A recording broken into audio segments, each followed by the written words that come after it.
can kill me, but you will never destroy me. It takes strength to resist the dark side.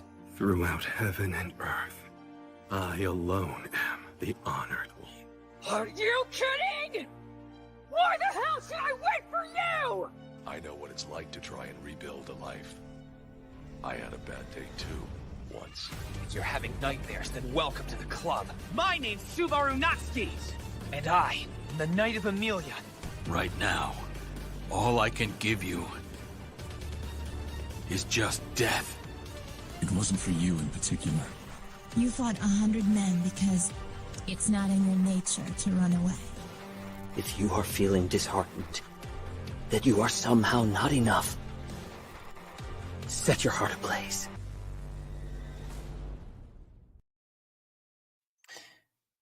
I think the world is over at this point. Everything's fucked. Oh man, it's not even a minute 30 into the show and I've already said it. All right, well, whatever. Welcome back to whoever happens to be watching this, to whatever group of people this appeals to.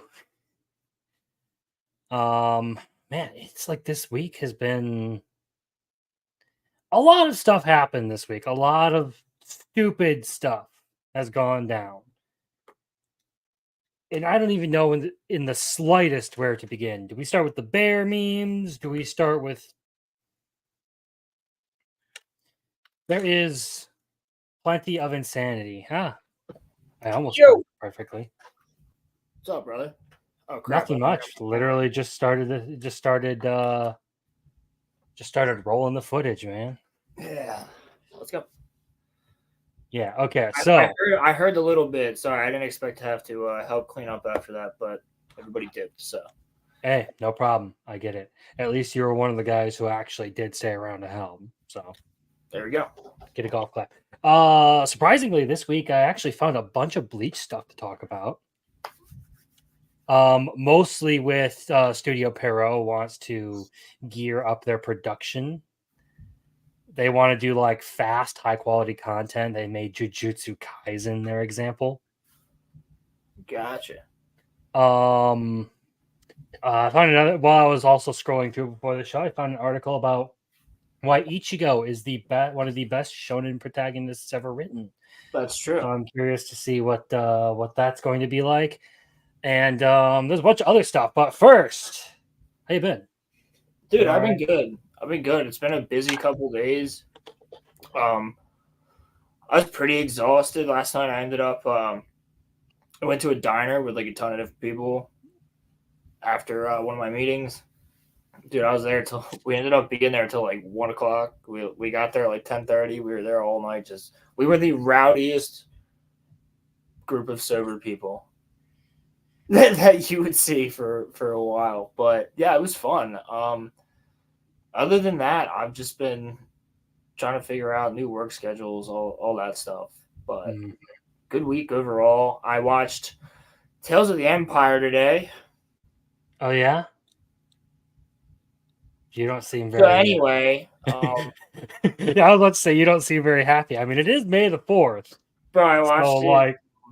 I know that we don't usually talk Star Wars on here, but I watched it with my mom. This is literally just like for whatever entertainment we want to go over. So if you're interested in talking some Star Wars stuff, let's do it. I'm going to save most of it for the show this week, but somehow you can now tell someone's pronouns by using the Force and fighting them. Because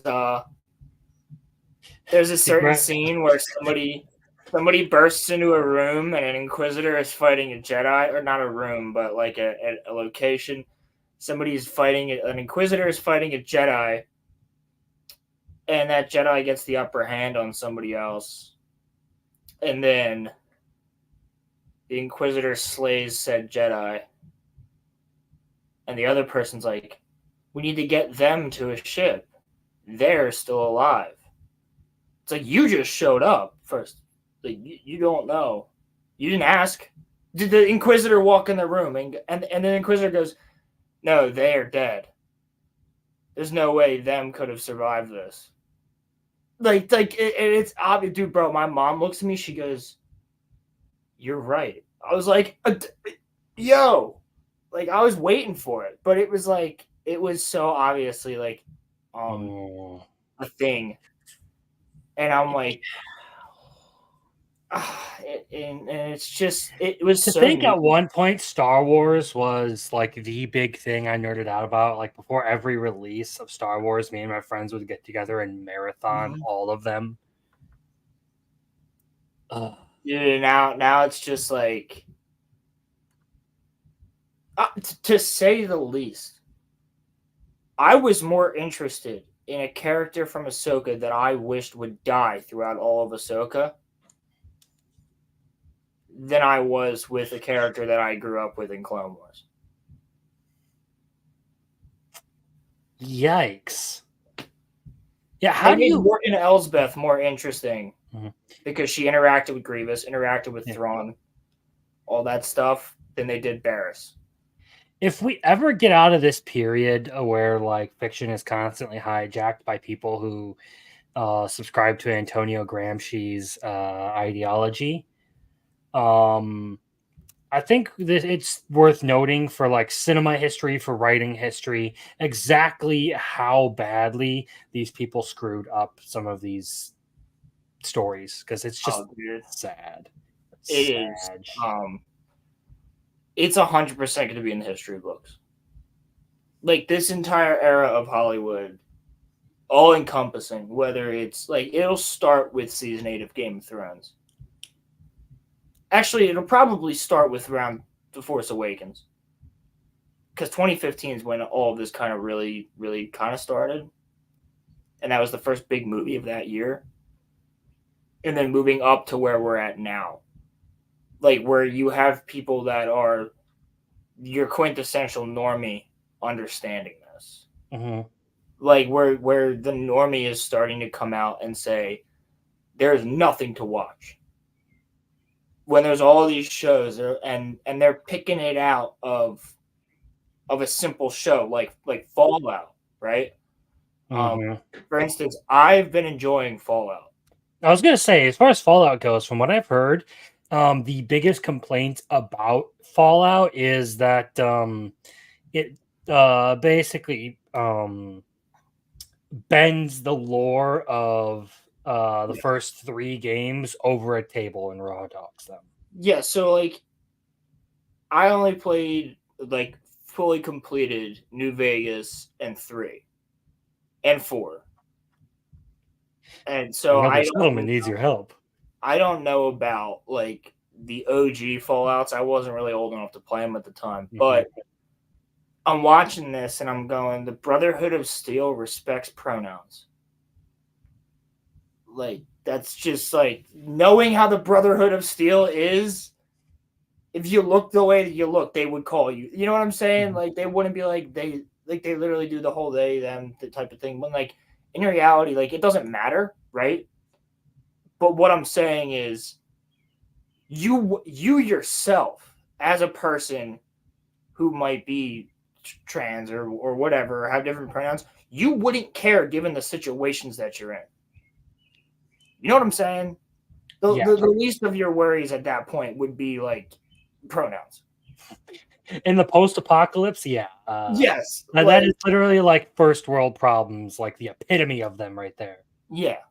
And to hear 2 dark side Sith Inquisitors that hunt Jedi respecting the pronouns of a Jedi they just killed, I'm like, dude, like, what is this? They literally in the same episode murdered a town in front of a child.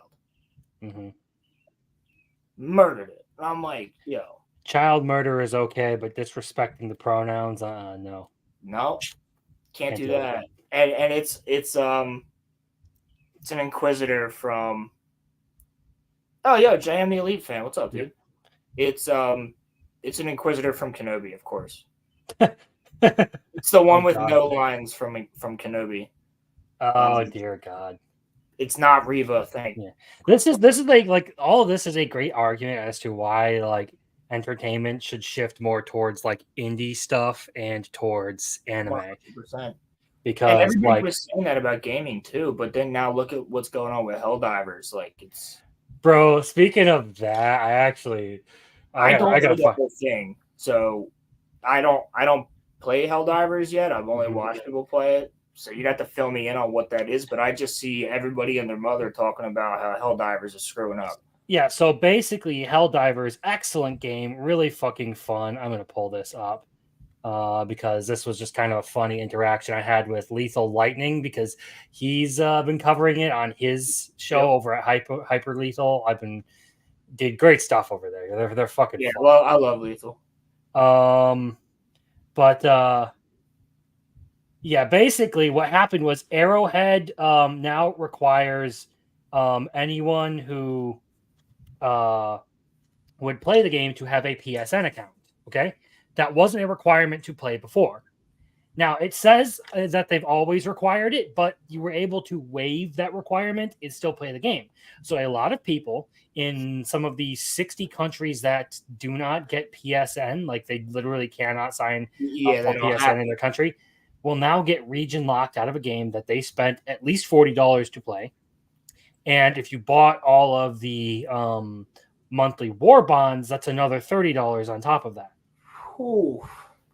Yeah. That's basically buying a AAA game. Except for the war bonds actually give you legitimate content to work towards, yeah. Well, yes, but like you're buying a AAA game and you're losing, like, oh man, like, and everybody was praising it too. Like, I still think it's an excellent game. I just think Sony's shit is annoying. So this was actually the tweet that Lethal posted. So Managed Democracy go burr. Helldivers is now mostly negative on recent reviews. Get fucking wrecked. So that's what's been happening is people have been changing the reviews. Review bombing it. I heard about that. And well, I had this from a manga I've been recently reading. And hell yeah. It's pretty much summing up the situation there. And if you don't know, that is from the manga Machi Maho, which surprisingly, a really entertaining magic girl manga. Not something I ever thought I'd say I liked, but like, I mean, you have this ultra violent, chain smoking delinquent magic girl as your main character. I like that. See, like everyone, including the mascot character, is catching hands, and I actually recommended it to Lethal on Weebs and Waifus, and he described it when he looked at it as Sailor Moon gone wrong, and then wrote down the name. There we go. That sounds like a good description. That sounds like something I would watch or read. But I mean, to your point though, like I especially with the Helldivers thing, I've just been seeing. Apparently, the devs came out and said something like it was kind of like a big FU.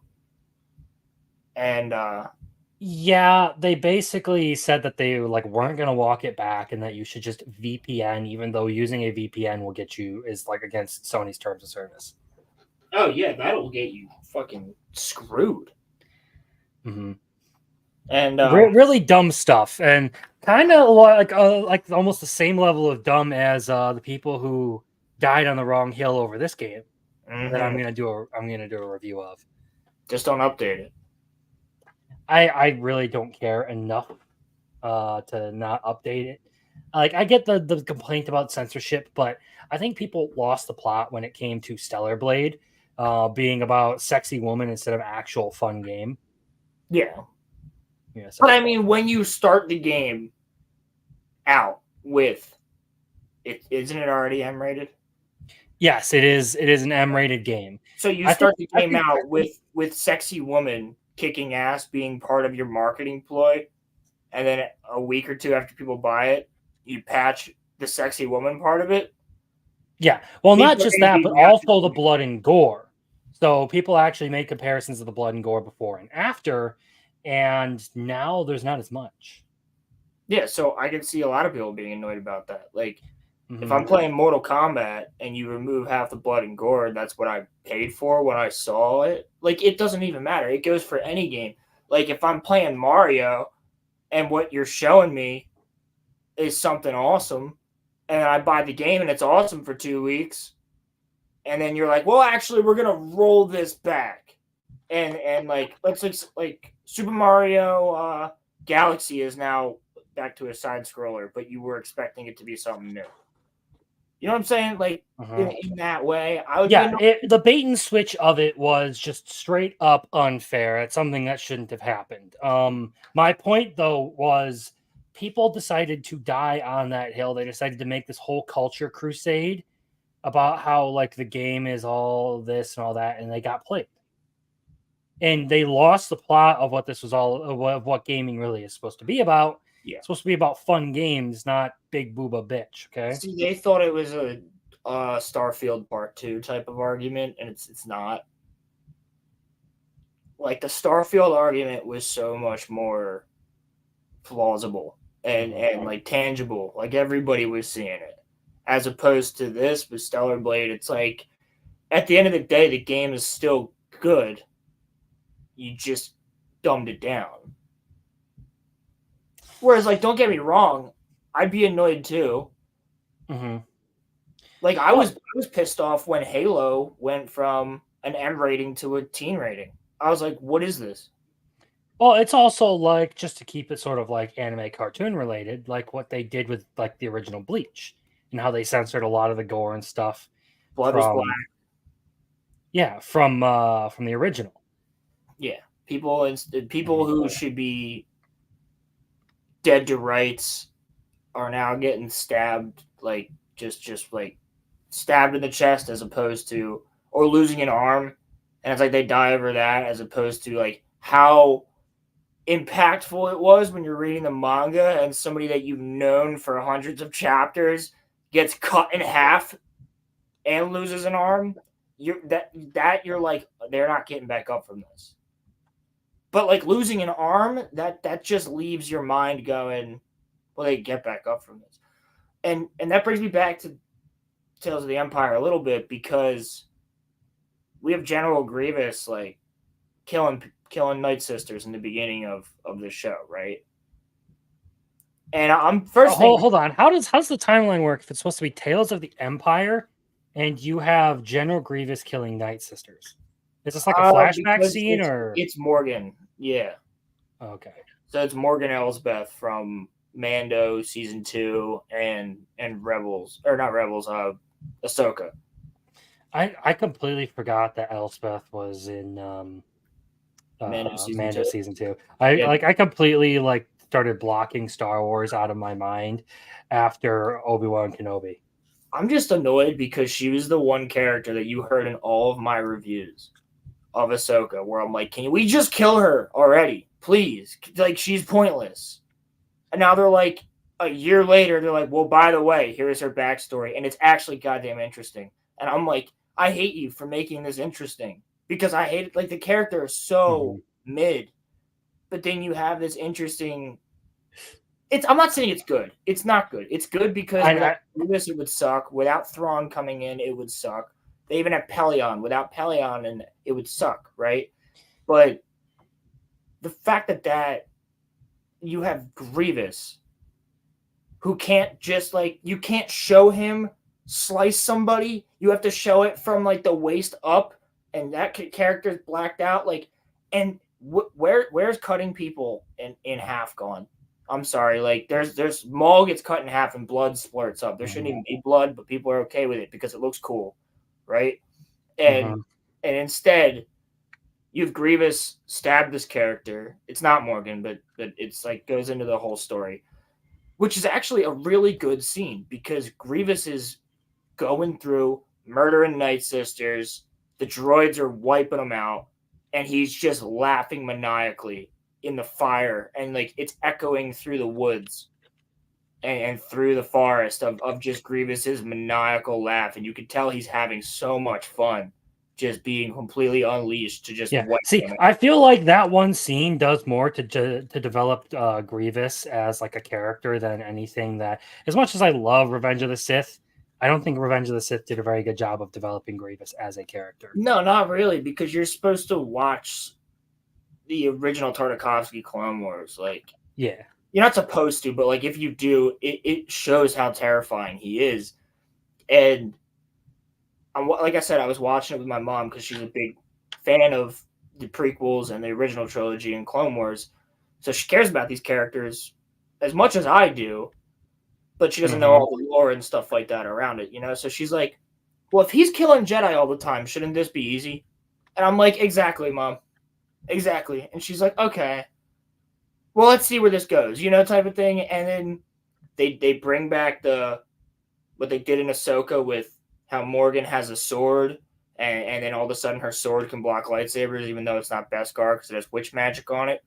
So her mom uses these weapons that are very similar. And she's blocking Grievous. And then Grievous pulls out the third saber, stabs her through the gut. And then he brings up his two other sabers, like, to chop her head off.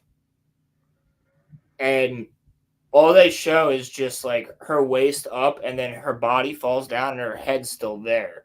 And there's no, like lightsabers don't hit you here and then stop and go like this.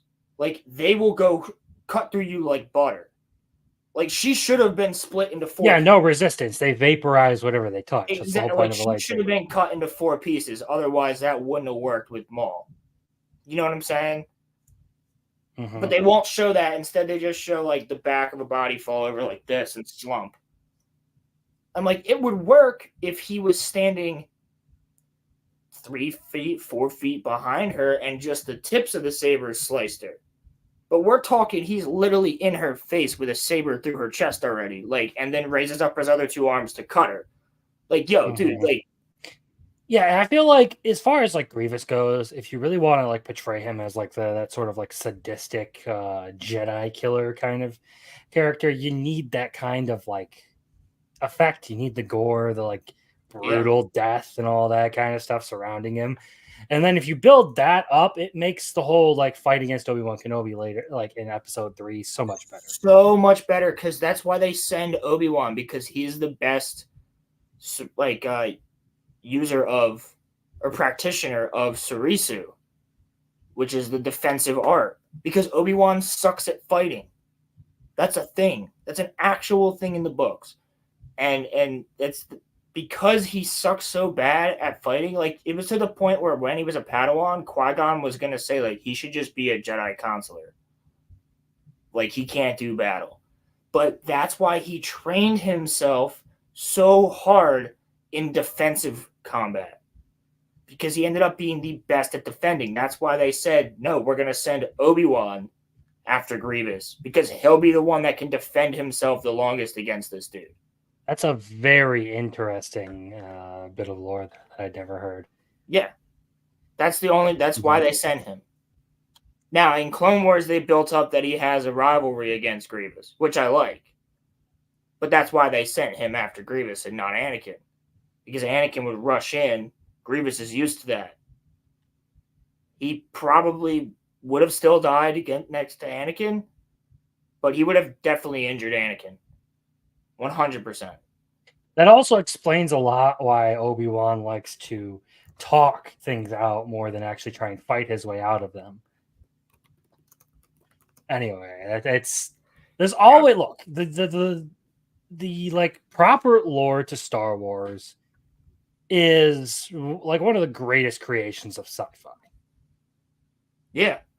And I don't think that it is arguable to say that Disney has done anything other than just tarnish all of that. They haven't done anything creative with it. Like, look, the Mandalorian series, okay, that was actually like a cool idea. Cool. I like the idea of the Mandalorians getting their own little section of the universe to get some attention from. But I mean, after seeing what basically became of like the coolest well, basically what you could have had was this really cool story about like a cell sword race, like this cell of Mandalorians who are, you know, underground, they're covert, they're trying to survive, just like doing like these random like Mission Impossible style things. Like that would have been really fucking cool to see. Like they just go in, like wipe out an entire platoon of stormtroopers in like an old Empire base or something like that. Well, just because some episode smugglers one, want the cargo or whatever.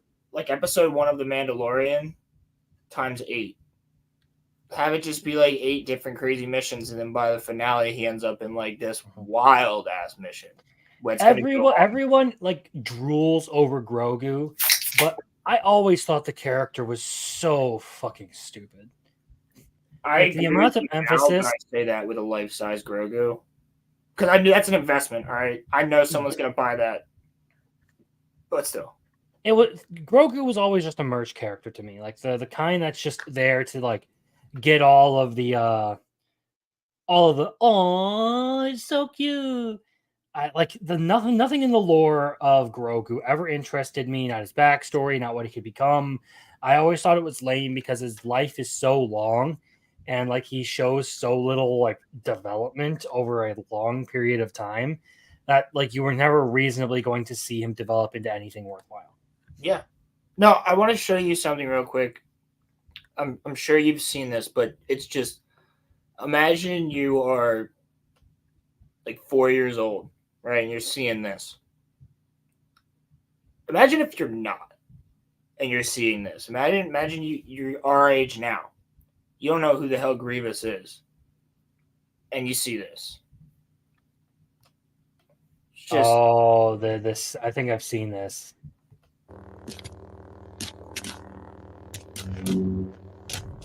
Yeah. Dude, Genndy Tartakovsky is such a great creator for cartoons. Like, dude.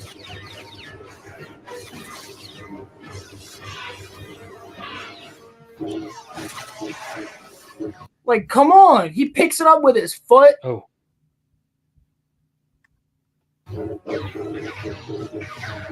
Man is crazy. Yeah, this man is wild. Yeah, like he picked, like right this one right here, this specific move right here, like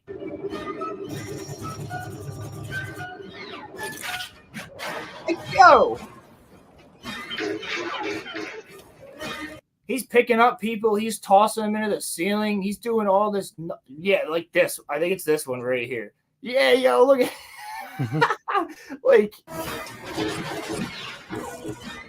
like you never get this kind of action out of Grievous in like the Clone Wars. And look, the animation on this, let me just say, all of Genndy Tartakovsky's cartoons have great animation and style. Like I've never watched one of them.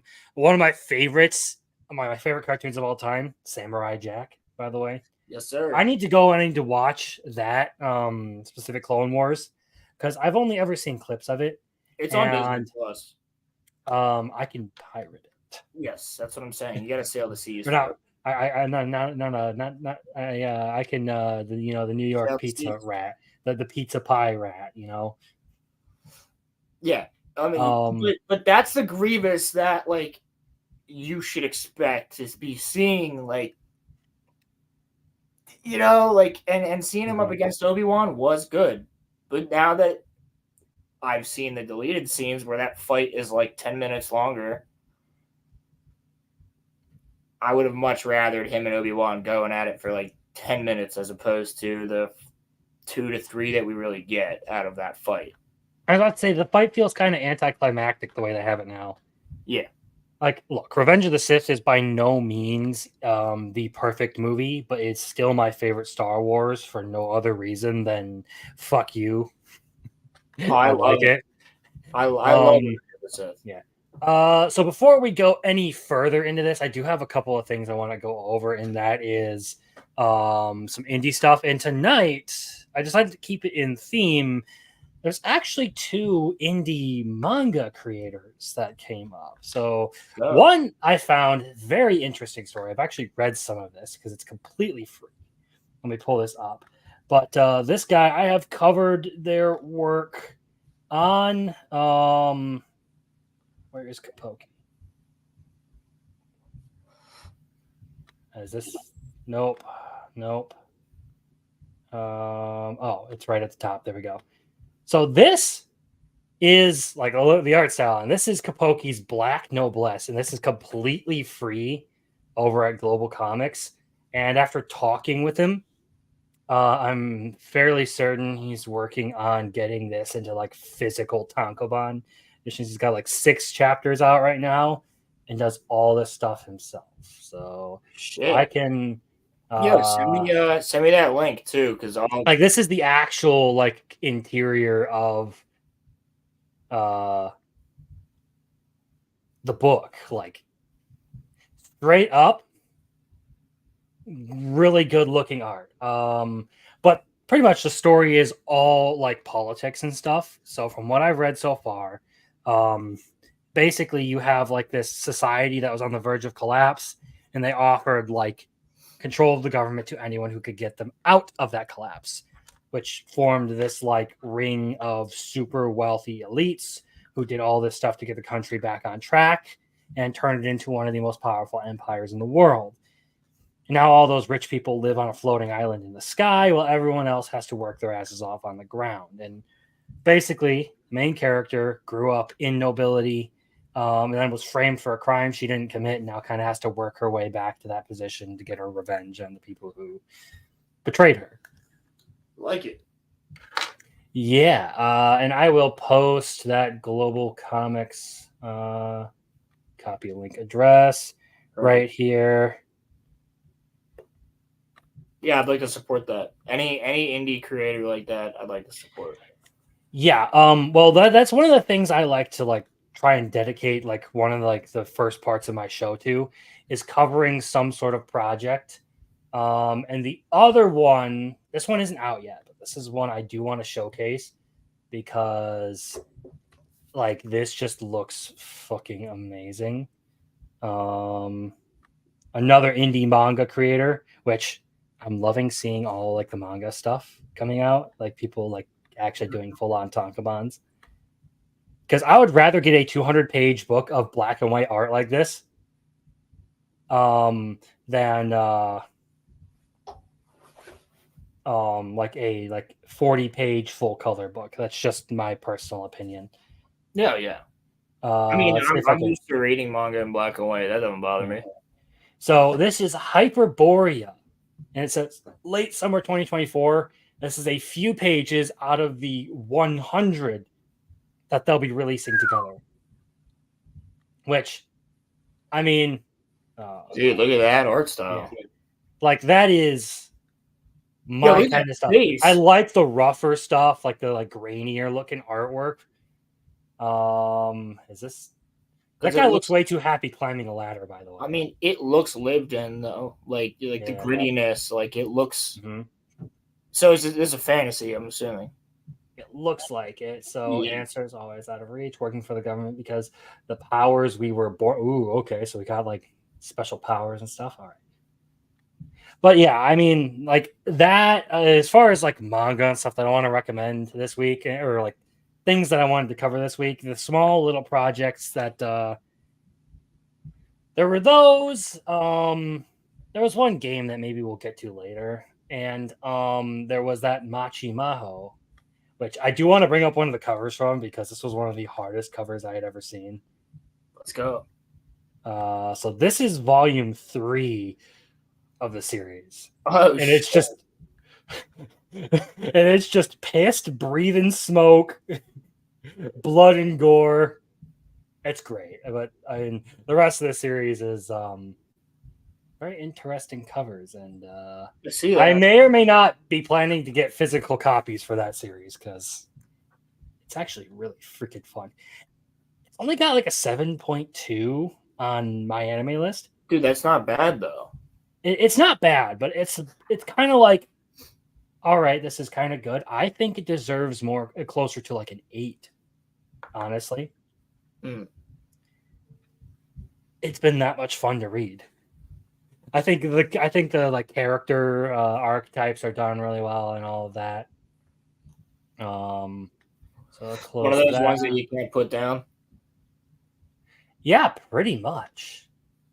I mean, like I discovered it like earlier this week while I was on lunch break, and I've already gone through like 5 volumes.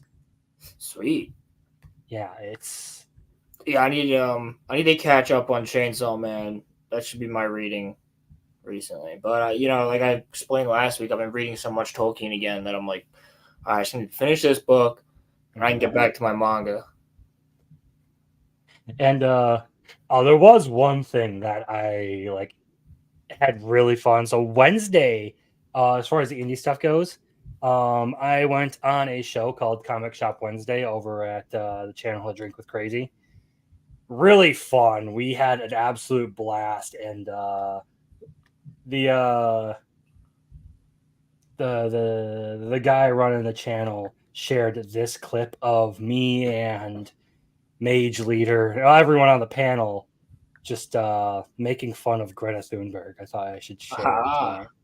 Let's go. So let's see. As an environmental scientist myself, I appreciate this because half the stuff she says is bullshit. How dare you? How dare you? Oh, shut the fuck up, Greta. You're stealing my childhood. Oh, fucking good. God, maybe you'll build some fucking character instead. This way, Never mind. build more character putting together Legos than what she's been doing. The planet's gonna die in 2 years, bitch. It's been 6 since you said that. Maybe she should build some chromosomes. Oh, fuck! We'll remove some. Sure, there's too many or too little. I think she has too many. I think that's the issue.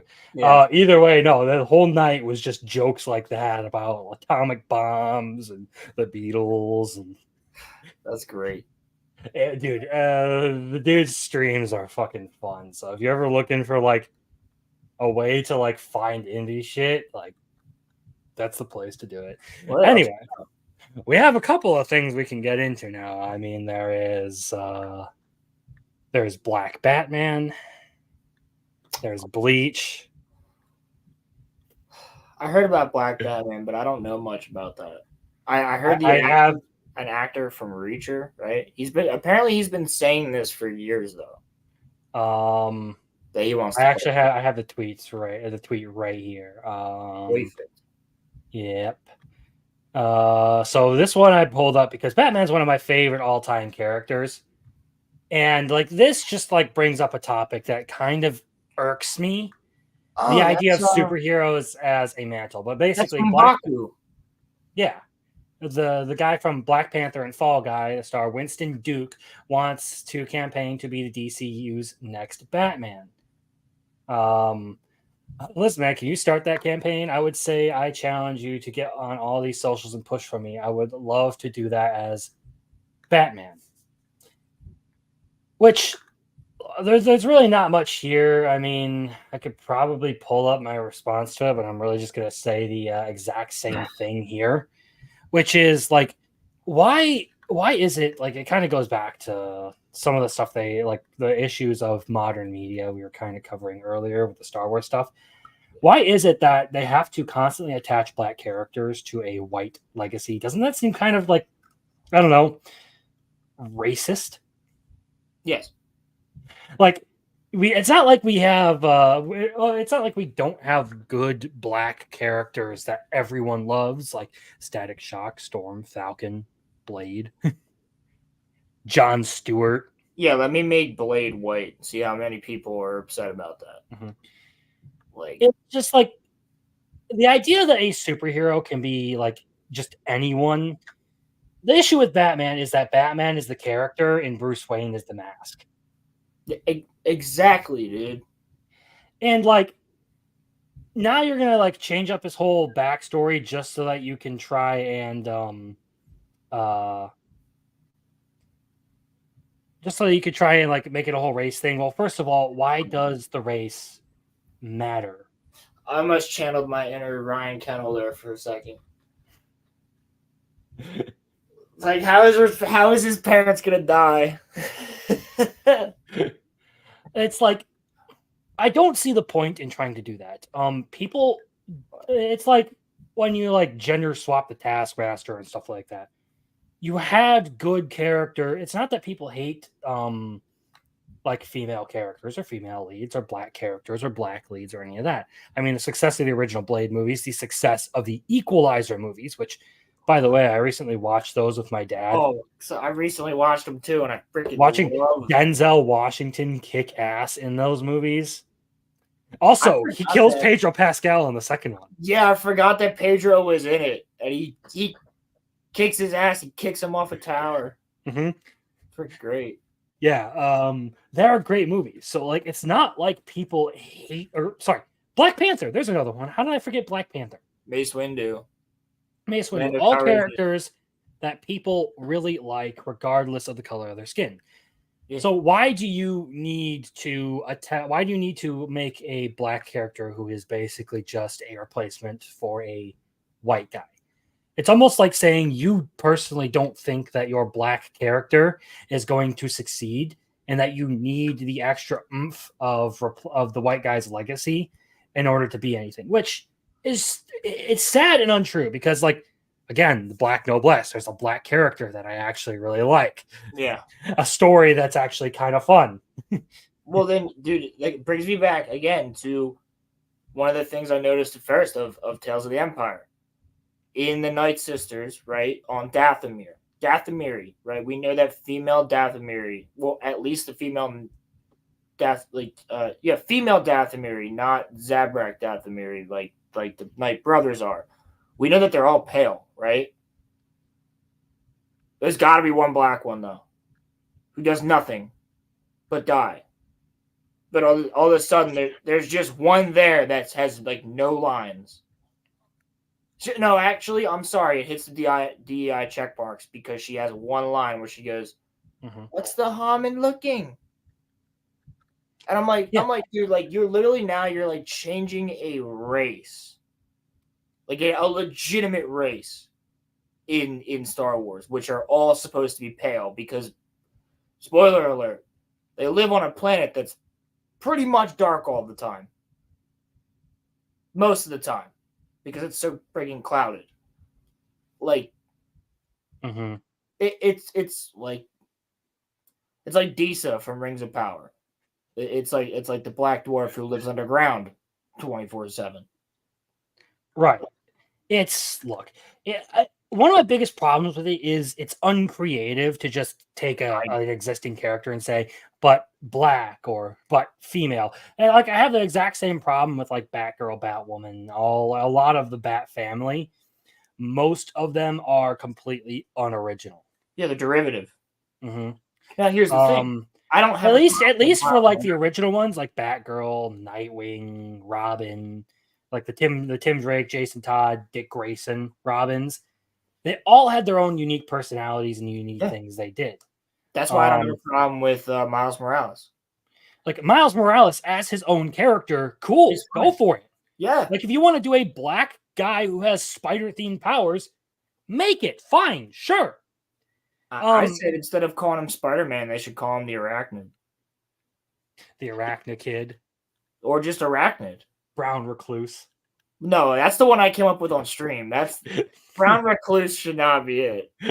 But that would be hilarious. I had to bust your balls for it. Dude, I love that. Dude. Why not just Black Recluse? Well, they can't. I was gonna say, like, if he was female, you could have done Black Widow, but that's already a character in Marvel, so you can't, right? But that would have been a sick name for a female character who wears all black.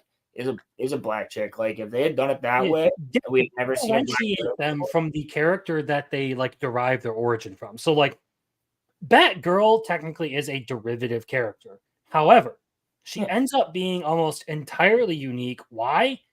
Because she is different in personality from Bruce. She has her own methodology towards like how she does things. And, well, Barbara Gordon is the daughter of Commissioner Gordon. And she also has her own rogues gallery to an extent.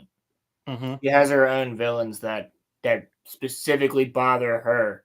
Now, she runs into the Joker. She runs into Bane. She runs into, some of these other characters. But mainly, like, she's dealing with her own stuff. Or Poison Ivy. Like, female characters are her foil. You know what I'm saying? Yeah. It's it's annoying because like you could do a whole lot of like cool stuff with a bunch of different characters, and nobody would give a crap about race. I mean, Miles Morales has kind of proved it.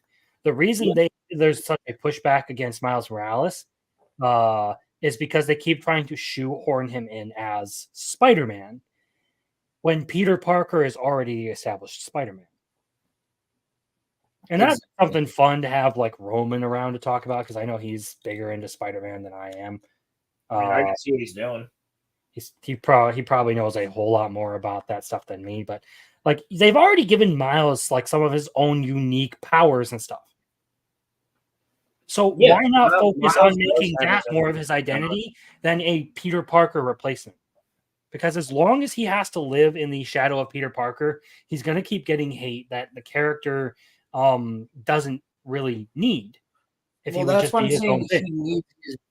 He needs his own superhero name. He still doesn't have one. It's just Miles Morales, the Amazing Spider-Man, Miles Morales. Mm-hmm. Like, when you see a little kid dressed as him, even that little kid knows that he's not Spider-Man. That little kid knows that he's Miles Morales. So what do they do? Right? They didn't have Robin be Batboy and dress the same way. Not even Nightwing. You know, like you have Batman and you have who's all black, all dark. Not talking about like the original Batman who wore like the gray and the blue and all that. That's different. Hell, even Purist would be nice to talk about with this, because I know he's all about fucking Marvel, but I think he's streaming right now too. So is he? Shit. Mm-hmm. But yeah. So you'd have like Robin, who is dressed in a completely different looking outfit, bright green, bright red, bright yellow, on purpose. Because what does he do most of the time? He distracts the villains while Batman's in the darkness. Right. And that makes so much sense. And now you could have Peter Parker, right? Who's already naturally, pardon my French, like fucking. This is why like a character like Steel was actually unique from Superman. He wasn't just a black Superman. He was a dude who literally saw Superman and aspired to be him and made his own power suit, pretty much. Yeah. That is how Steel came to be. So like Miles, though, you could have Miles be the one who sneaks in. Yeah. Miles had like the exact same origin. He gets bit by a spider and gets spider powers, pretty much. Yeah. And then he kind of has the exact same character as Peter Parker, minus, dead parents. Yeah, because Miles has parents, but it's his uncle. It's his uncle that is his motivation. Much like Peter Parker's Uncle Ben. Yeah, I didn't even think. Yeah, but his motivation is not being like his uncle, because he was so close to his uncle, but then realized that his uncle was actually a bad guy and the villain. But but the thing with that is, if you made them like a dynamic duo in a way, like Batman and Robin, then you could have a different name for Miles and have Peter training him. But since he's got the black suit on, have him use that to his advantage. Have him be the stealthy guy who does this stuff, and Peter's the one that's like, oh, hey, sorry, didn't see it. Like plus Miles has some more like technical abilities. He has like the electric stuff that he can do, which means he's like way more suited for like getting into places. Like he can shock things and hacker. Like, he could be like a little nerd who's creating new stuff for Spider-Man use. Or you know what I mean? Another one that is actually another really cool black character that's in Justice League Unlimited, Mr. Terrific. Yeah, I forgot about that guy. Because they don't do anything with them. Yeah, it's like people keep pointing this out over and over and over again. You have a lot of established black characters who would be really well used in their own thing. Yeah. Cyborg. But these studios keep trying to push for making the white legacy characters black or something else. or trying to replace them outright with Black Girl Magic. Yeah, with Black Girl Magic. Black Captain America, dude. That's that we're supposed to Like get. that right there is one of the biggest fumbles in fucking history. Yeah. I know it's in the comics. I know Falcon does that in the all new, all diverse different. Marvel. But they mess up so many different characters in that it's Mhm. fine for them to do it with him too in that comic. Whereas right now in the continuity of Marvel, every single person who watched Endgame expected that Bucky should have gotten the No, shield. that was going to be my point. You want to talk about delivering on the entire arc of Captain America. You want to talk about like the perfect like story arc. You start off with Steve as the scrawny dude who's constantly saved by Bucky. He goes through this experiment, becomes a superhuman, okay? And then he's basically the hero and Bucky follows him. Bucky gets, iced during one of their missions. Steve feels guilty because he wasn't able to protect the guy. Later, he finds out Bucky is still alive and he's now the Winter Soldier. And he goes through all this to save Bucky in recompense. And they go through all of this. And they finally like mend that friendship. The greatest passing of the torch it probably would have been the greatest passing of the torch moment you could have created by having Steve give that shield to Bucky, because that is like the most like symbolic thing of their friendship. They're constantly trading that role of having each other's backs. Exactly. And then guess what? People naturally liked Falcon. You didn't have to do that.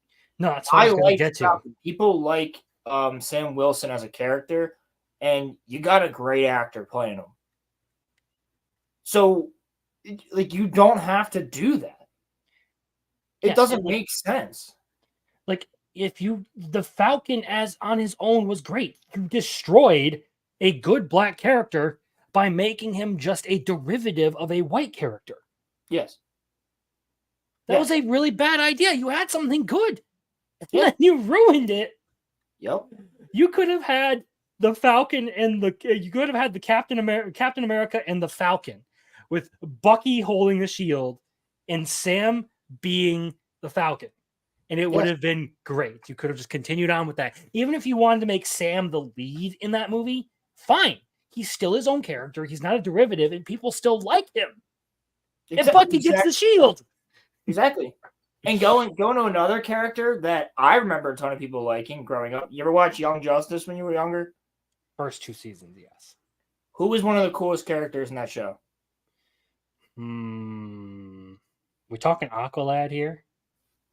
Black dude with the two. He had the water like swords. Mm-hmm. Bro, he was sick. I thought the first 2 seasons of that series were really good. They almost killed him in season 2. Remember? He gets like stabbed or something. You think he's actually gonna die? Maybe that's the third one, but you think he's actually gonna die? Yeah, and everybody was like, "Bro, he became like the main dude." I think them like killing off well, never mind. That's a different topic. Either way, yeah, I get what you're saying. Like, another great character that people liked. Yeah. Oh, I remember a lot of kids like Aqualad throughout, or I might have called him Aqua Boy in that show, but a lot of people liked him in that show. A lot of people grew up loving Cyborg. We've never gotten a good Cyborg. Except for the Teen Titans one. Well, yeah, but like that's why everybody liked him. You know what I'm saying? I need to do a review of the old Teen Titans, dude. Oh, dude, I'll do it. That series is freaking. If we ever do the Teen Titans Go to Japan one, I want to talk to you about that movie. I remember seeing part of it like on like late night cartoons, sleeping over at my grandparents' house. Yeah. And just like the intro is all in Japanese. I'm just like, this is kind of weird. What is this? Do you remember when Robin gets dragged through all the Tokyo clubs? And all the Japanese girls are like chasing Robin everywhere in the Japanese clubs. That's an actual like part of the movie, dude. It's hilarious. I would have to check it out, but dude, it's such a good movie. Like most of my time, like I watched a lot of the Teen Titans, but not in order. So I need to go back and refresh my memory on that. That Teen Titans, Samurai Jack, the DC animated stuff. Because I just so happened to be like a fan of the style of cartoon. I watched another one of Genndy Tchaikovsky's creations, the Powerpuff Girls. Oh, that was him. Yeah. Dude, Samurai Jack, Primal, You've seen Clone Primal. Wars. Pretty good. I have yet to like finish Primal. I've seen like a couple of episodes. But Primal's good, dude. as far as like cartoon, like Western cartoons, he has one of the best styles and is one of the best creators. Didn't he also work on Generator Rex? Maybe. Because I liked that. There was one season of that show, and I really enjoyed it. It was on before Batman, which was on before. I remember Generator Rex. I also remember they did a crossover with Ben 10. That was wild. Maybe it was the Ben 10 creators then, but yeah, that was a good show too, and that had a ton of different great characters in it, and it was just interesting, and it was weird. It got weird. I guess like this whole conversation can really just be summed up as like, please, for the love of God, don't be creatively lazy.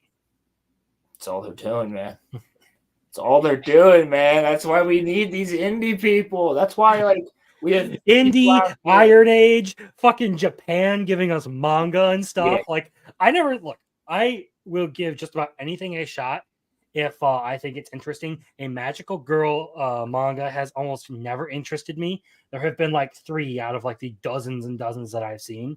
Mm-hmm. This one, the one I mentioned tonight, Machi Maho, I love it. I'm addicted, dude. I mean, dude, like, because of, I've been wanting to do it for so long, but because of the Iron Age, like, that's why I'm working on a book now. Mm-hmm. Like, because no one else is going to create this story but me. And looking behind me, you would not expect it to be the type of story that it's going to be. Yeah. Hell, I mean, crazy like, Star Wars stuff, but it's not. Like, I mean, there's just a level of fun in writing and being able to create a world that you will not ever experience unless you just get out there and like start working on it. Just throw an idea at the wall. Like, I have a whole like doc file of random ideas I came up with. Like, there's one I actually came up with today that I need to add in there. Good. Yeah. Either way, yeah, I hope to do a couple of series in my lifetime. So yeah. Hopefully I can continue to grow this channel and I can continue to use the fact that like I have subs and I have views to like keep pushing other people's books, because I really do like the things that I advertise here on the channel, the actual like indie projects and stuff. These are things that I've either read or plan to back with my own money or have backed with my own money. Exactly. We didn't didn't Razor Fist's Western just come out? Yeah, I'm waiting for my copy to come in. There you go. Mm-hmm.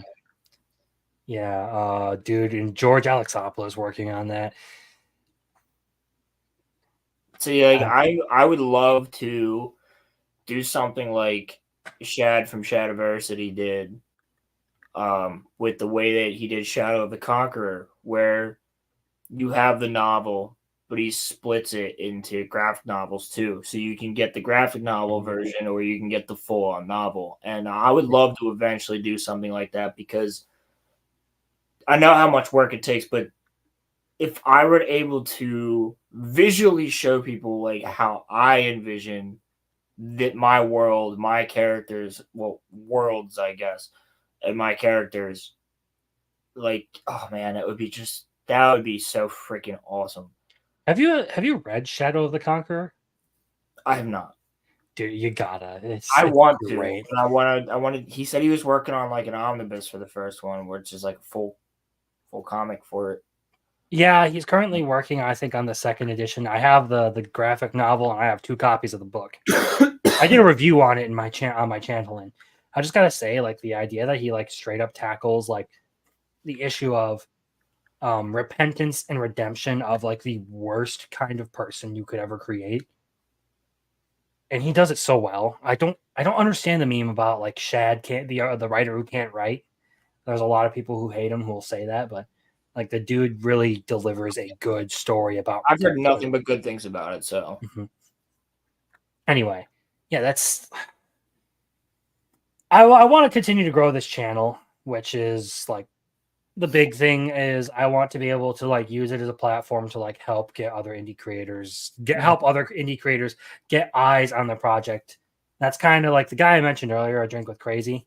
That's kind of that's what he does. It's kind of his whole brand is just like interviewing indie authors, like going over indie projects and like helping people like fund their stuff. And through him, I found a lot of great stories and stuff. That's awesome. Even if I could turn my story into a manga, man, that would be sick. Yeah, I want. So the one I'm working on, I'm closest to completing like a first volume on. I do need to go back and rewrite the first chapter and do some edits on the early chapters, but I'm about 60,000 words in. It's kind of a light novel style. Eventually, I do want to see if I can get some sort of manga made for the series too. Dude, like, you know some of my premise. So it would just be like, I mean, if I could visualize the character of Event Horizon into something like, oh man, she is so cool. She is just like one of the coolest villains I've created yet.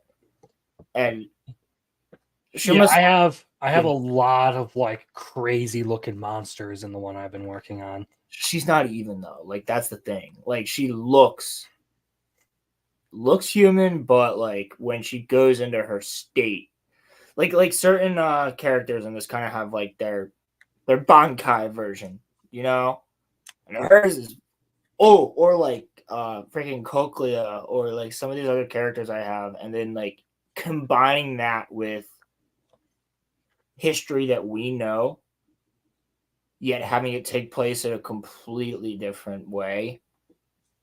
Like characters from our history and things like that, but completely different is just because basically premise is ancient civilizations, but Game of Thrones-esque and in different solar system.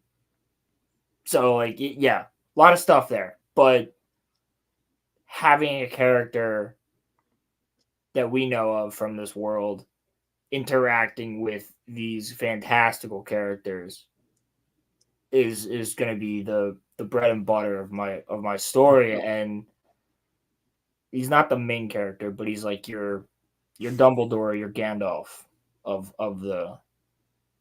the story. But I mean, I'll put it in private chat for you who it is.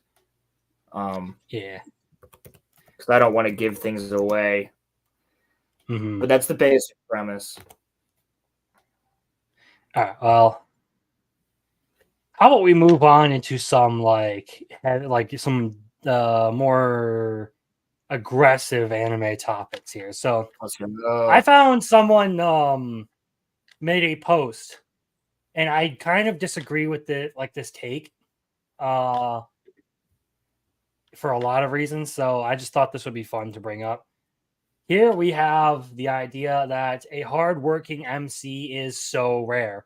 And basically label everyone who either gets their powers from genetics or from hard work. So they say Goku from hard work, Ichigo from genetics, Gon from hard work, Luffy from hard work, Naruto genetics, Tanjiro genetics, Yuji genetics, and Midoriya genetics. Which I think some of these are bullshit, okay?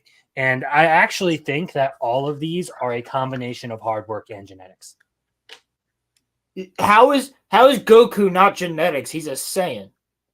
Yeah, I know. I was going to say, like, Goku is, like, straight up genetics. Like, his power comes from the fact that he is genetically capable of, like, infinite growth. Naruto sucks at jutsu. That's why he gets so good at one specific jutsu, which is shadow clones, because he sucks. And he absolutely rocks it with fucking taijutsu too. Yes. Like in hand-to-hand combat. The only reason you can argue that Tanjiro is genetics is because of how he learns sun breathing. Yeah, but also Naruto isn't. But it's not in his blood. He's not a descendant of sun breathers. Isn't Naruto still a freaking genin the entire time? Yeah, as Hokage, he's still getting. I was gonna say, like Gon. If you say Gon doesn't have some genetic propensity to master it, you have not seen Jing Freaks. Because Jing Also- Freaks is one of the most insane Nen users in the series. Also, Luffy and Naruto are the same. Luffy and Naruto are the same in that way. Yeah, Genetics does not fall into it. And the only reason for that is that it's both hard work. He ate a fruit. He was born with a fox in him. yeah, so here's Like- the only reason you can argue that Naruto has a benefit from genetics. He descends from the Uzumaki, who are really good at sealing the tailed beasts.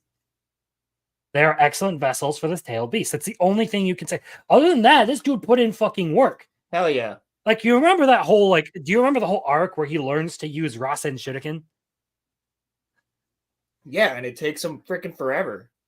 Yeah, he uses 1,000 shadow clones to speed it up, and it still takes him weeks.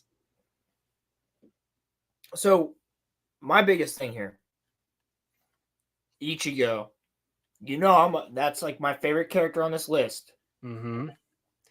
I think Ichigo is the strongest argument for genetics being at play, but he still puts in a lot of hard work to learn his powers. Genetics are at play, but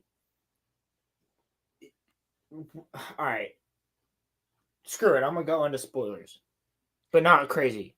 Ichigo is literally like the ultimate, what is it, like eugenics project? Yeah, in so his creation, but even still, like, he has to work hard to learn Bankai.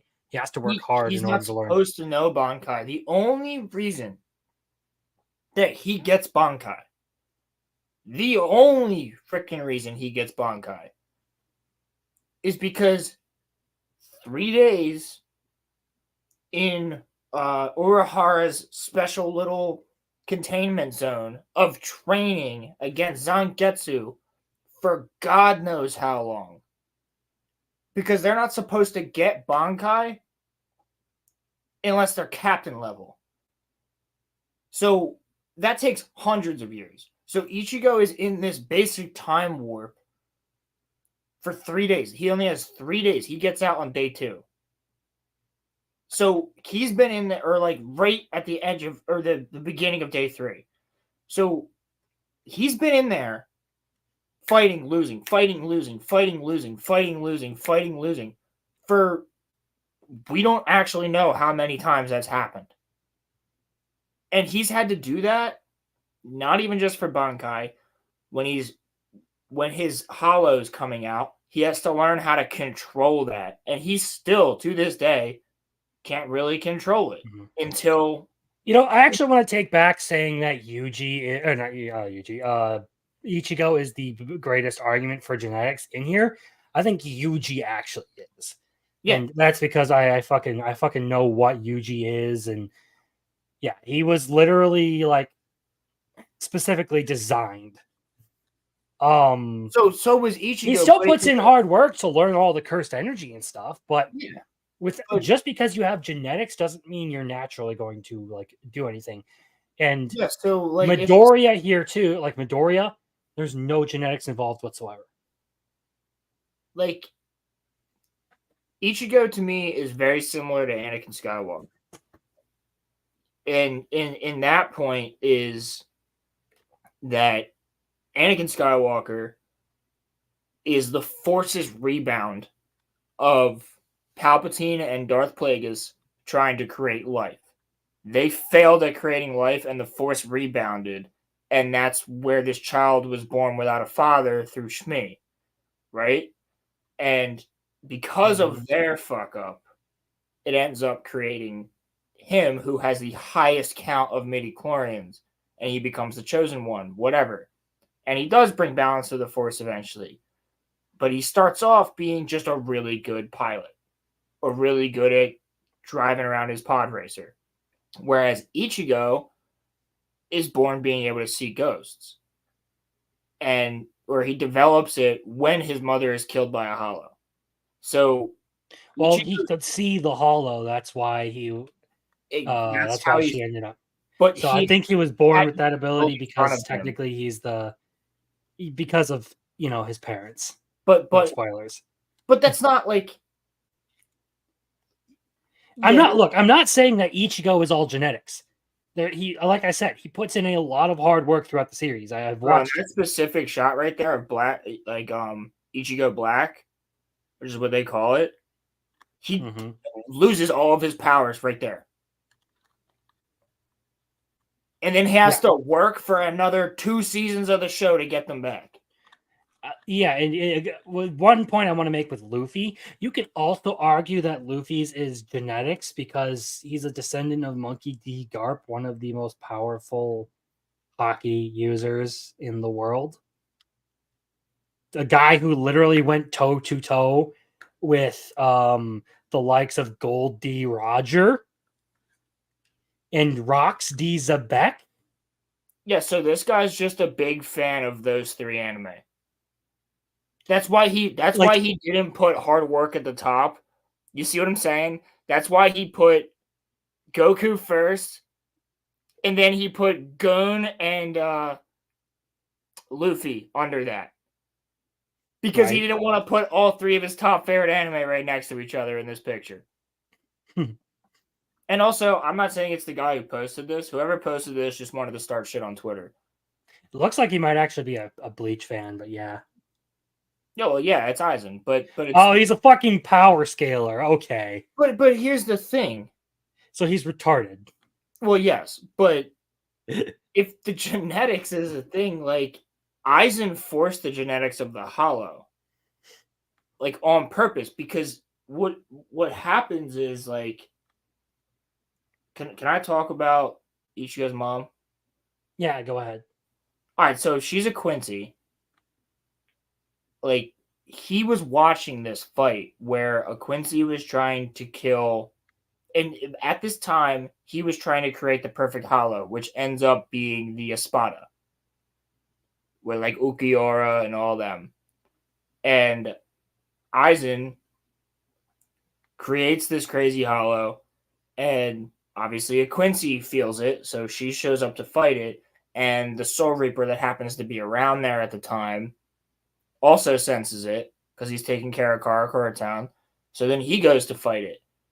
And what happens is when it's defeated, a part of it gets into her bloodstream, purposely. And then Aizen's like, ooh, this is interesting. Let's see what happens. So when a Quincy and a Soul Reaper, who loses his powers, by the way, the Soul Reaper has lost his powers, have a kid,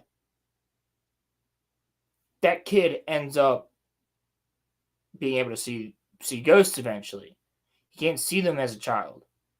But when the Hollow shows back up, it awakens the Hollow within inside this child, much like Kurama being awoken inside Naruto.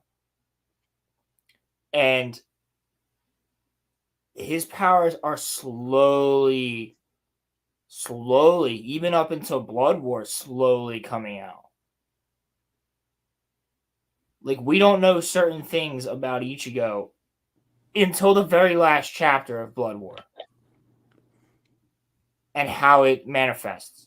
There's a reason he's able to block Iwak's loot, which is like a crazy like slash. Like he can survive it. There's a reason that when he tries to slit Ichigo's throat, his own body does not allow it because of what's running through his veins. Yeah, because Ichigo can use Blood Vena at that point. But he doesn't know he's using it. It's not. It's not him. It's because the Quincy King cannot kill Ichigo that way. He can't use that against him because Ichigo's mom happened to be a remarkably powerful, like, whatever. But Ichigo has to learn how to use all these things. Otherwise, the Hollow takes over and he'll completely lose himself. Or the Quincy part will take over and he'll completely lose himself. Or the Shinigami part will take over. But it's all because of Aizen pulling the freaking strings in the background just to be a scientist and test out what would happen if that has created this child. Which is why I say he's much like Anakin Skywalker, because Anakin was not supposed to ever be born to a slave.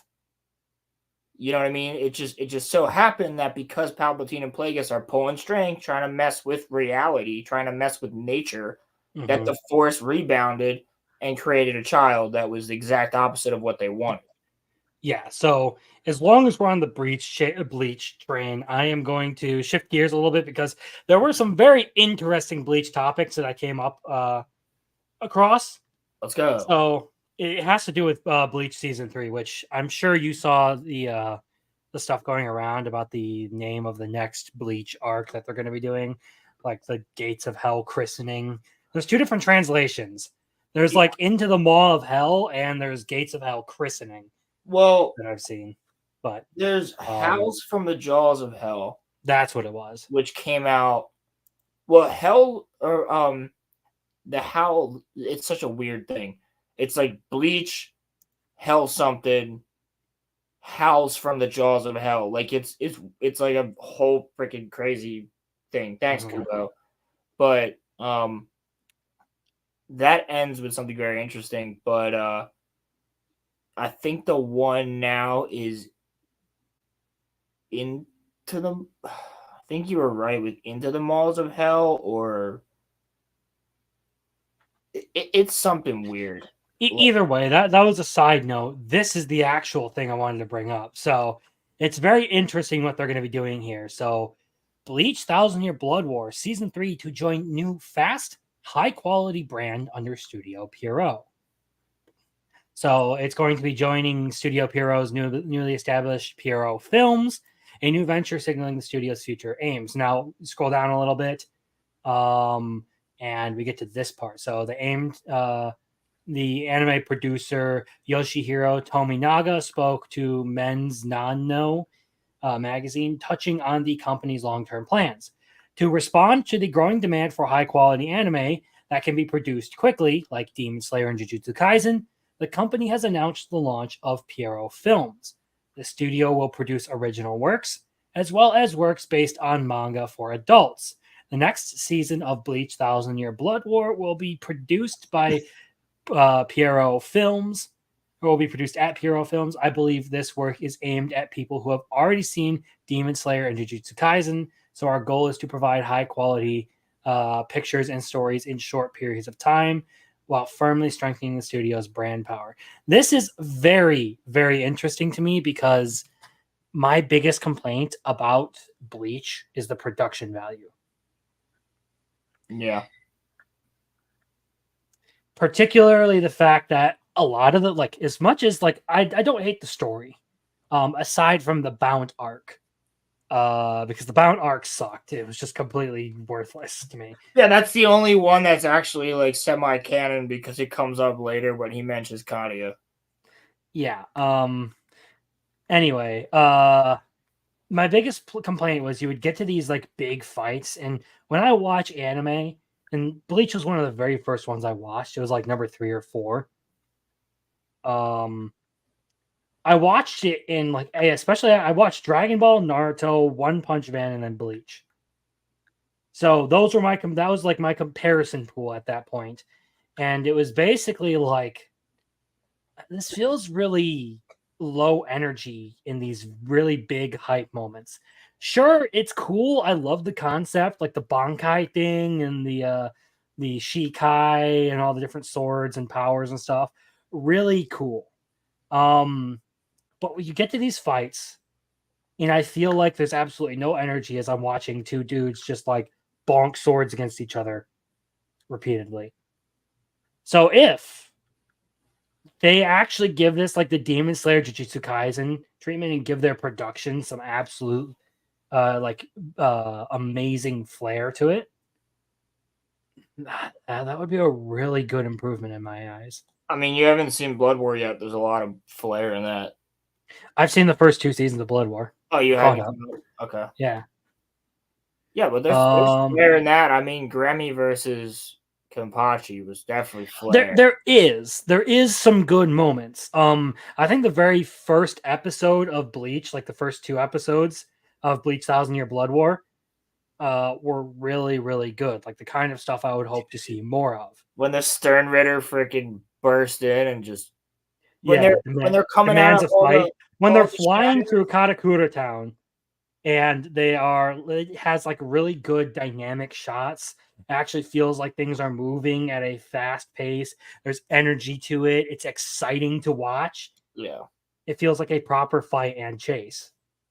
Same with like when the Soul Reapers are getting surrounded by like Yeah, they like got at the very for the very opening, the Soul Reapers are getting surrounded by hollows, and then the whole squad just rolls up and it starts playing the "Now You Feel Like Number One." Yeah, that was so clean.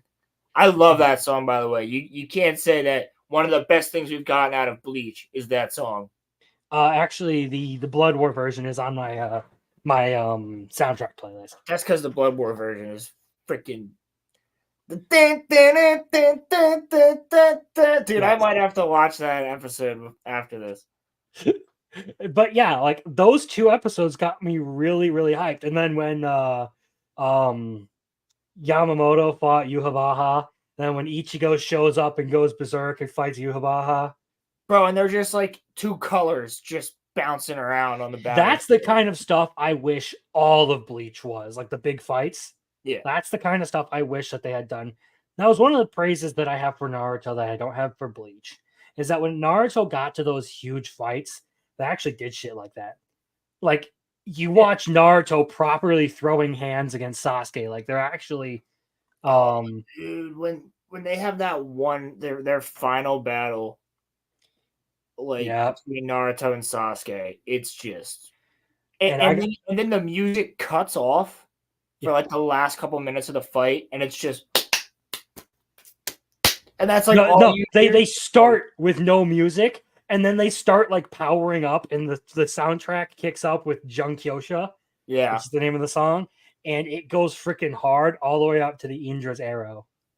Yeah, and then it stops. And then it's just like them like almost completely out of it, just like throwing empty punches at each other. It's great, dude. Dude, that was one of the things that I actually had to complain about with Shibuya arc. Because when what's his name? The blood dude. Choso? Yeah, when Choso, too many O names, dude. Like, get it together. Come on. You got Gojo versus Jogo with some guy named Choso. Like, can you chill with all the But you have Toji. I know, but like so you have this dude, like, and then they start bringing in the intro for Shibuya, which is so freaking clean, and then it cuts off like literally like 5 seconds later, and I'm like, what? Specials. Yeah, it's like, oh, dude, I was like, come on, like, give me the litness. Yeah, dude. That look, I really fucking loved that whole thing.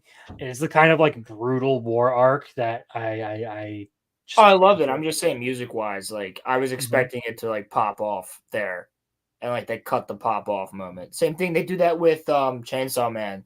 There's one point where the actual intro for Chainsaw Man is gonna come on, and you hear the build up to it, and then it cuts. Interesting. Very, very interesting. I don't remember what fight that was in Chainsaw Season 1, but it doesn't seem like they are going to okay, so Tite Kubo will be far more involved in Bleach 1000-Year Blood War Season 3. That's interesting news. I guess that's like all it really has to say about it. When a new enemy appears, okay, that's just the description on Disney Plus. So I'm actually like properly excited for Bleach for once in my life. But there's one more article related to this, and it's kind of interesting that they would say this because I literally saw these like one after the other, like an hour apart. So this is I clicked the wrong button.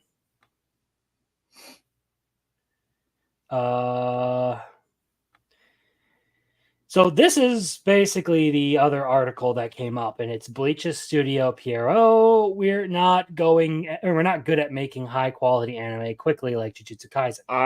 It's not up. Oh, now it is. Oh, It was up on my end. There we go. I can see it now. Okay. So yeah, so Bleach and Naruto's PRO admits the anime studio is not good at producing high quality titles quickly, like Jujutsu Kaisen as an example. Well, the issue with Jujutsu Kaisen is that those people were fucking crunched to hell. Yeah, and they wanted it like they had. I've been doing some research for a video, dude. People talking about what like their lives in the industry, like they like talk about how they barely return home every week for more than 30 minutes. Like they're barely able to be at home for more than 30 minutes and not only at that point to grab toiletries to shower at work. Yeah, and then there's suicidal thoughts going on. Like when they put showers at your work and beds at your work for naps and stuff, like it's I mean it's a prestigious job over there, but at the same time it's like I was about to say, but people actually really love the work they do. These people, they're passionate about it. They just it's hell for them. So yeah, either way. So I hope that they don't start crunching their animators too, because I don't think they deserve that kind of treatment. No. Like give these people some goddamn rest, okay? So Studio Pierrot and Bleach's Thousand Year Blood War producer. Okay, so same guy, Yoshihiro Tominaga, recently spoke to literally the same interview, I'm assuming. Yep. In recent years, there has been a trend among other production companies to produce anime of extremely high quality while dividing the broadcast season into separate seasons. I think this is actually a good idea because, again, it gives them more time to actually work with it. Yeah, I agree. While Pierrot has a long history and is highly regarded for consistently delivering high quality works, I think we are also seen as a company that specializes in long-term series. Of course, there is value in having people enjoy our animation without interruption over a long period, such as 2 or 3 years. But we are not good at producing high-quality works such as Jujutsu Kaisen in a short period of time. So I guess this kind of just goes hand in hand with the last part, and they split it up into 2 different articles for more clicks. But it's kind of like why they're establishing this new department in their studio, which will be interesting. Because, dude, some of the Naruto movies look absolutely fucking fantastic. The last movie, Naruto the Last, I love that one. Well, have you seen? First of all, that's a great movie. But have you seen the beginning of what is it? That is it just called? I forget what it's called. The Bleach Hell movie. Like Fade to Black, is that it? No, Fade to Black is freaking great, but it's the intro to hell in the world of Bleach. And what they do is they recount the fight between Ichigo and Ukiura, but it's like 30 seconds, and the animation, I mean, that fight, dude, I could try and find part of it real quick because I just want you to see the difference in that fight. I'll have to look it up later because the last time I ended up playing something like that, it decided it was going to absolutely fuck my that's true. Stream. But yeah, the so like the only part with that is it's literally just the main shots of that fight, like Ukiura losing a wing, or Hime and Uryu like screaming, but there's no sound. It's just all music. Ichigo screaming as the Vasto Lorde form, and then him stepping on Ukiura's face and just letting off that Seto. Like, dude, it is so freaking clean. And again, the rest of that movie, the animation's great. It's actually the 4th Bleach movie. It's the last one technically. Because it's after, if I remember correctly, it's after everything. It's not considered canon, but I mean, I consider it because now they've brought Hell in. So. Interesting. It works, you know? If it fits the ships. Yeah. So, I mean, that kind of like is like the big stuff. I have a few like random, like sort of like silly things I found that I kind of am excited for and whatever. So we can go over those. First of all, before I pull up anything else, we can go over this one. Did you see the bear memes that have been going around lately? I think you showed me one last week, maybe. I don't think so. He The did bear, like the me. show? What? The show, The Bear? No. Like, the meme about how feminists would rather take their chances with a bear in the middle of the woods than a man.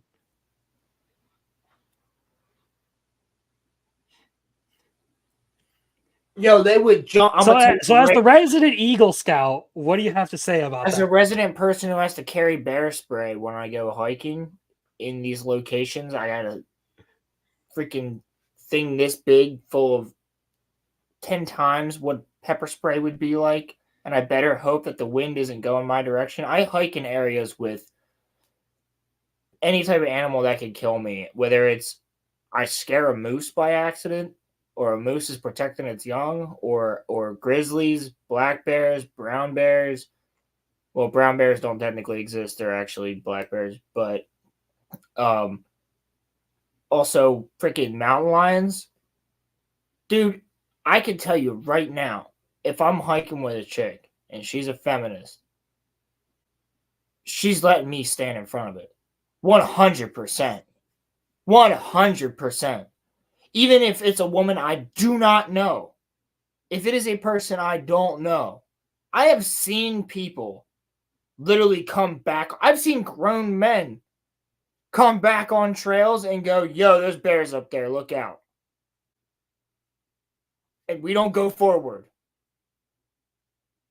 I've had people, I was in Alaska, and there was people on the other side of a river yelling over to us, stop, stop. And we're like, what's going on? They're like, bear. And you know, like when people go like this in a bear country, it means bear. And we had to turn around, go back as far as we could, because it was a mother grizzly with her cubs about to go down into this ravine and go to some a salmon area where they were jumping, and she was teaching them how to hunt, which is freaking cool. Actually, I have a picture of her and the babies. But I'm gonna tell you right now, any feminist, which they're all city chicks, right? They're all city chicks. Any of these woke feminists, right? Because a true feminist is just like women should be paid the same amount as men for like jobs. All right, cool. I can get behind that. You know what I'm saying? Like if you're gonna work the same job as some dude who's cleaning shit out of a sewer, like I would think you should probably get paid the same amount.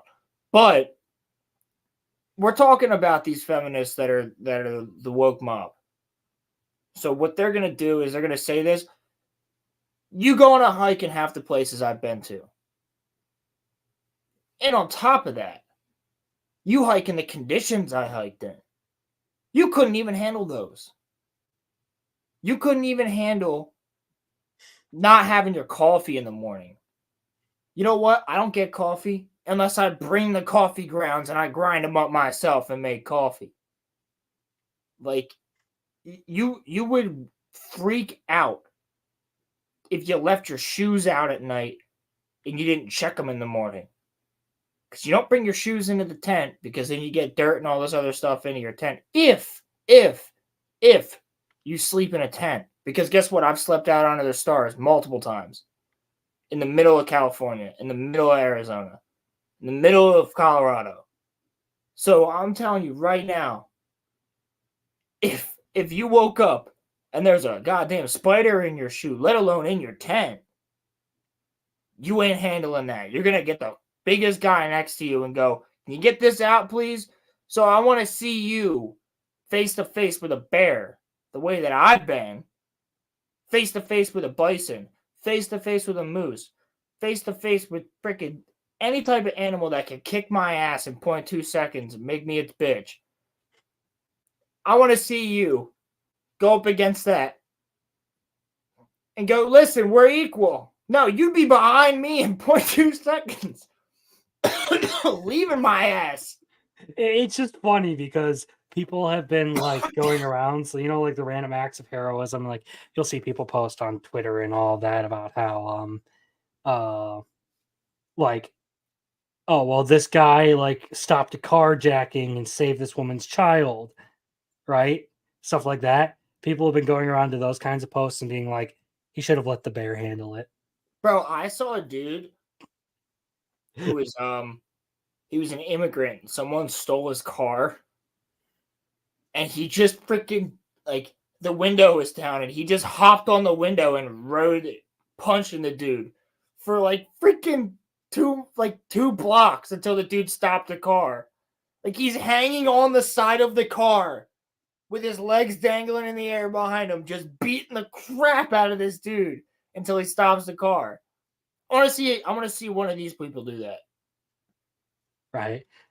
So there's one of the memes. I'll get to some of the other stuff because I have a couple of videos I want to see your reaction to.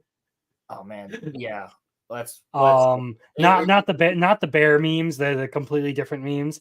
I just want to get your reaction to. Is it TikTok videos? Because I'll destroy them all day. No, actually, they're YouTube videos. A guy. I'll get into it after this, but this is one last article I do want to cover because this is two things. One, this is a thing that I have been expecting for a very long time. Two things that I like being put together. So, Viz Media announces Magic the Gathering manga with an exclusive card. So I do play Magic the Gathering. I actually got the chance to go hang out with friends and play again for like the first time in forever last night. I have friends that are huge about it. Yeah. I am a commander player. I play degenerate stuff like Crick, which means people fucking hate my guts. Okay, so you're a bastard. Get it. Yeah. Crick, Najila, the Locust God. Yeah, a lot of awful, annoying shit that I play. Jetmir, there's another one. Usually it involves me cranking out tons of little shits, and then giving them like +20 and just running over everything. Nah, that's annoying as hell. Anyway, so yesterday, Viz Media announced the English release of Magic the Gathering manga series called Destroy All Humans That Can't Be Regenerated. A funny title for what this series actually is, because I read this article. It's a romance manga about Magic the Gathering. It's not like Magic the Gathering lore. No, it's literally about like two like high schoolers who play Magic the Gathering, like a nerd who sits in the corner of the class and the popular chick at school. Word. Yeah. So I'm like, talk about most unrealistic thing ever. I'm curious actually what does the My Anime List have to say about it? Holy shit, it's got an 8.7 or an 8.07. Yo, let's go. It's actually a really good rating. Yeah, it is. Written by I'll have to fucking check this out. Okay, so and Takuma Yakata. Yeah, so Takuma Yakota. Maybe I'll look that up to see what they've worked on. It's an ongoing manga series that was first published in 2018, according to My Anime List. The series, which takes place in 1998, follows a junior high school student named Hajime Kano, who goofs off with his friends by playing Magic the Gathering.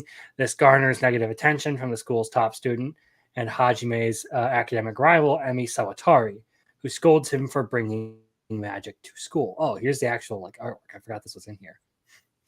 Like, I like the style of it. I love the fucking name because Destroy All Humans That Can't Be Regenerated. I think that's actually the effect of one of the cards. I think it's called Zombie Apocalypse. I mean, you know what? That kind of one of the things. Oh God, Velma's on your screen. Dude, I fucking hate Velma. One of the things that I already realized, like, I don't know why I just had this realization, but the funny named semi-serious rom-com anime, like, I don't know if you agree, but there's been a lot, and some of them have been talked about on Weebs and Waifus. Like, after Kaguya-sama, there's been so many more. Like, so many more. Mm-hmm. I can see this getting an anime. And in the same vein as Kaguya-sama. Yeah. Especially if it's an ongoing series from 2018. That means it's been going for 6 years. I wonder how many chapters it has. Should say here. What is that thumbnail, dude? Oh God. For Velma. Like, It what actually doesn't say how many chapters there are. Add to my volumes read. How many? I guess I will add. I fucking can't do that. Either way. So the relationship takes a turn when Hajime discovers Emi is the best Magic player at their local card shop, of course, thus propelling their budding relationship and potential romance over their shared love of the game. If you're a fan of Yu-Gi-Oh!, which coincidentally also takes place around the same year, Emi and Hajime's relationship reads as a polar opposite to Yu-Gi-Moto and Seto Kaiba. That is, unless you read their relationship as a slow burn romance too. That's fucking gay. So either way, the reason I have never in my life read that as a slow burn romance. So the reason I have expected this kind of to get into this year is Magic the Gathering has kind of become like Fortnite in a way, where literally like any IP can get adapted into it. So right now, Lord of the Rings, Fallout, and Doctor Who are legit like canonical playable cards in the universe. Didn't they make some of the Lord of the Rings characters black though? Yeah, like Aragorn's black. Theoden. They made Theoden and Eowyn. And Aragorn. And Aragorn, yes. In other words, they don't have those three characters. However, a lot of the Lord of the Rings cards are actually pretty nuts, dude. The Sauron fucking card is insane. Sure, that's awesome. But he's probably trans and you don't even know it. The One Ring, dude, that's like a $30 card. Black Girl Magic. Yeah. By the way, I'm talking about all this in terms of like Commander and stuff. Yeah. Which is a specific game format for Magic Gathering, which is. But do they have a Skyrim crossover? Because they should with the Dovahkiin. No, but I could make it happen with some proxies. That's actually a video like I want to do. I want to get a bunch of people like from like the Weebs community or whatever and like make like decks and just like get like a Magic tournament going with like anime themed decks and stuff. So like I could make like a green red Attack on Titan themed deck that's all just giants. So they said, seeing as how the Fallout Magic collab came after the craze of the Lord of the Rings collab, yeah, that craze was a lot of upset fans of how you changed. Actually, the set for the card design was really well received. Not for the art. People were pissed off about the cards like being changed to fit like diversity quotas. But the actual design on the cards and like implementing Lord of the Rings into it was very well received. A lot of people bought them because there were legitimately likable cards. Well, I can agree with that, and it fits in that world. Mm-hmm. But they still don't have an Aragorn card. They don't have a Theoden. They don't have an Eowyn. Yeah. But they do have a Gandalf. Gandalf is actually a really cool commander. Anyway, they are looking at doing Final Fantasy and Marvel, as well as Destroy All Humans. Who else would you do from Destroy All Humans other than what's his name now? The main alien. I want to say Zero, but it's not. No. Destroy All Humans. They can't be regenerated is the title of the manga. I didn't read the second part. Mm-hmm. So this has been something like I have been expecting them to do like Jujutsu Kaisen or Demon Slayer crossovers. I actually have like proxies and stuff. I have a deck that is let me just remove this. I have a deck in Magic that is Ishin, Two Heavens as One, which is he's a samurai, and whenever your creature attacks, if he has a triggered ability that triggers twice, basically whenever you have an ability that says when this creature attacks, it doubles the number of times that ability activates, which gets really fucking insane really fast. I proxied that as Rengoku. Ah, there you go. I also did like Anguished Unmaking, like cards and stuff like that. There's one called Beast Within. I did a whole like Inosuke theme for that one. I like it. But yeah, it's fun. I've been expecting them to do like a Jujutsu Kaisen or like a Dragon Ball or some sort of thing for Magic Gathering, because anime is getting to the point where it's so fucking popular that it's really hard to not, like, with the way, Fortnite went and how Magic is kind of becoming similar to Fortnite with licensing all these different things for series. I'm surprised it's not an Attack on Titan. I mean, that's another one that I would expect to see at some point in the near future too. Or Naruto, dude. Like, put Madara in that game. Bro, you could easily make like an alt art for like one of the most popular ninja cards in the game is just Sasuke, dude. Well, like, imagine if you had Eren as an actual card. Mm-hmm. And like you had to do all this stuff in order to do it, but like you could end up doing like the now Eren would be like a transformation card, which is an actual thing. It would transform into like a god card or something like that. That'd be sick. Or just a straight up giant, depending on which one you wanted to go with, whether it was the founding Titan. Well, all right, you could have Commander Erwin as one of the captains or the generals. Yeah, Commander Erwin, like make it a tribal thing, like bonuses to all humans and all that. That'd be cool. Yeah. I've been actually thinking of doing Commander Erwin as a proxy because there are cards that are like human tribal. Yeah, that'd be sick. But I'm nerding out here about something that you're probably not following on. So I want to look up how many chapters Destroy All Humans That Can't Be Regenerated has. I follow enough just because I hear my friends tell me all this stuff about magic. So not to be confused with Black Girl Magic, which Disney is very good at. Black Girl Magic. 15 volumes. Crap. According to Wikipedia, there are 15 volumes. How many? And now that it's coming to English, it's actually bringing like a proper card to it too. That's actually pretty cool. Okay. I'm actually looking forward to this series. Have you read any of it or no? No, it's not in English yet. Okay. That's why they're bringing it over to the States for an English adaptation. I'm curious. Okay. 7 recommend, 0 mixed, 0 not recommend. A lot of people seem to. Seems like a lot of people are enjoying it.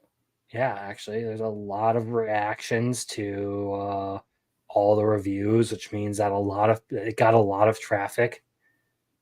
I like the design on characters, dude. As far as this goes, kind of reminds me a little bit of Dotted huge over there too. Yeah, actually, they had a special like secret layer set that was all Japanese art designs for like highly popular cards. That's pretty cool.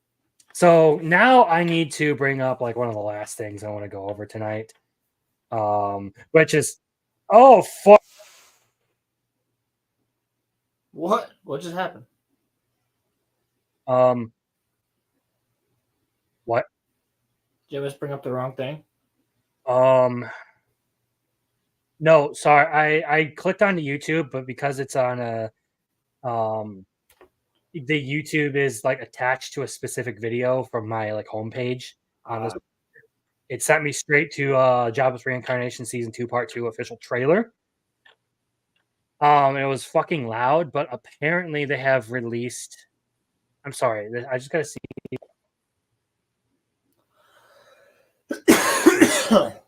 Have an official trailer for fucking ReZero Season 3 now.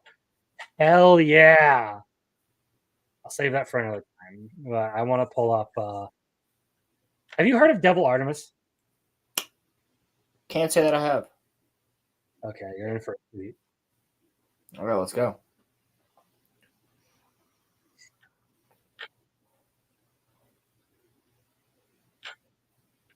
Because there's like a couple of there's this really. So basically, what this guy does. Are you familiar with Team 4-Star? I know the name. Okay, well, he took their idea of Cell versus everyone, and he did it in a much more memey and stupid way. Pumped it up. Yeah, pretty much. Oh, there's a fucking ad here, of course, because I'm on the wrong account. Give me just 1 second. I am listening. Yep. Share screen. All right, here we go. And this is basically the kind of shit that it is.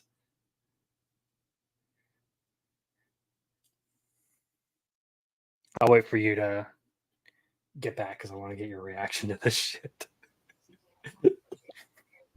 All right, give me like 10 seconds because I just had to run to the room real quick to grab my charger. All right.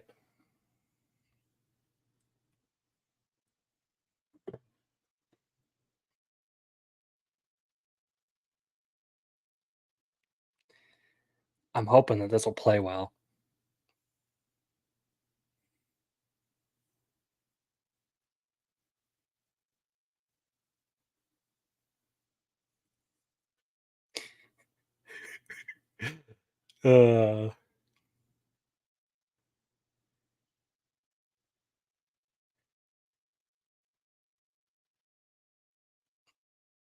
So, how we doing, ladies and gentlemen?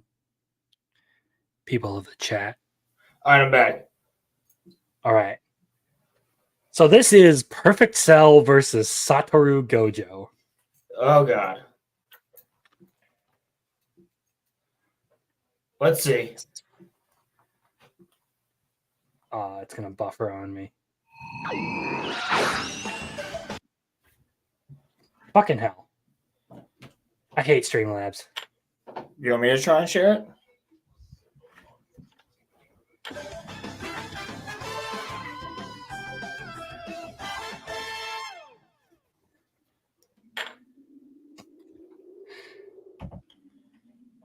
Please don't buffer now. Fucking hell. It's buffering. Why are you going to do this to me? Yes, I know. Oh, God, I could see the white hair from here. Is he a protag? Oh, dude, I've seen this guy. Did you? He looks like a fucking protag. Where, God damn it. Kermit! This is the famed Satoru Gojo, the strongest Jujutsu sorcerer. Hi! Fair warning, he is OP. Okay, let's get one thing straight. This is not my first rodeo with the cheap, cliche anime pro tag, okay? It's basically just him shitting on anime tropes. Time travelers, heroes, villains, furries, clones, hypersexually convicted felons, fucking prostitutes, all to the death. And yet, here I stand. Right. But, you haven't fought me. Oh, you cocky bitch. I like it. Not that it matters, but you don't scare me. I fight curses that can make your worst nightmare look like a daycare. Cute. Can I kill him now? Go for it. Thank you. Goodbye! The fuck? How are you doing that? It's simple, really. It's my infinity. You can't touch me. Oh, bullshit. Please.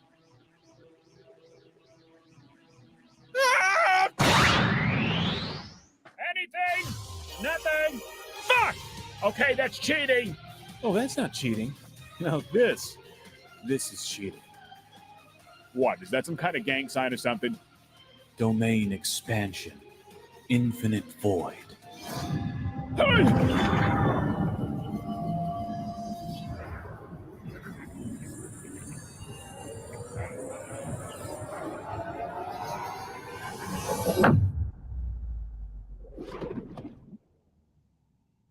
What is this?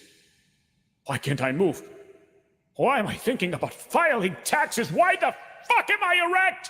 What you're experiencing now is the entire world's fan service flooding your mind all at once. But don't worry. I'll be gentle.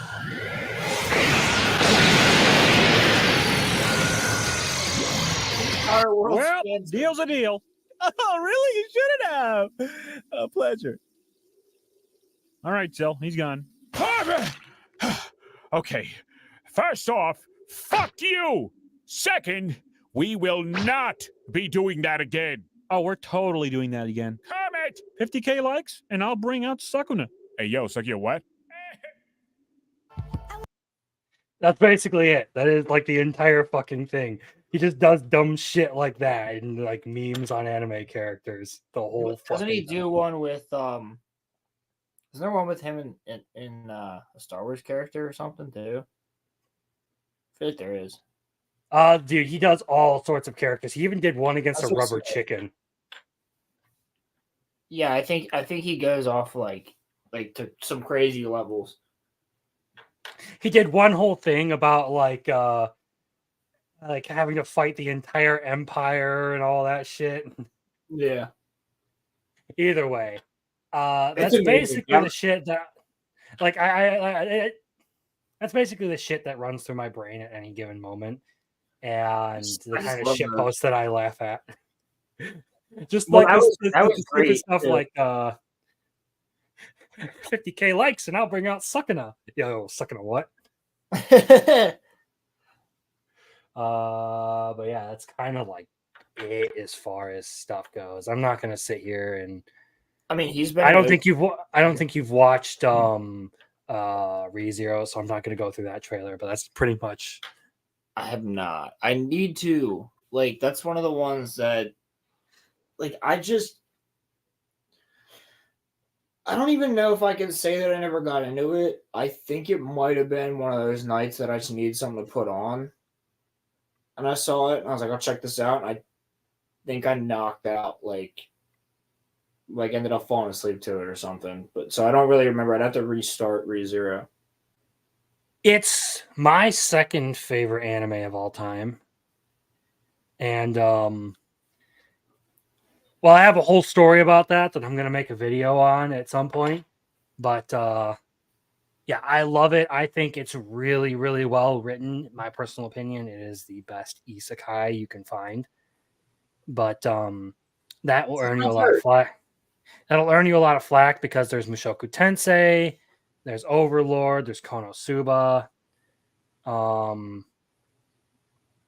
Yeah, there's a lot of really good ones.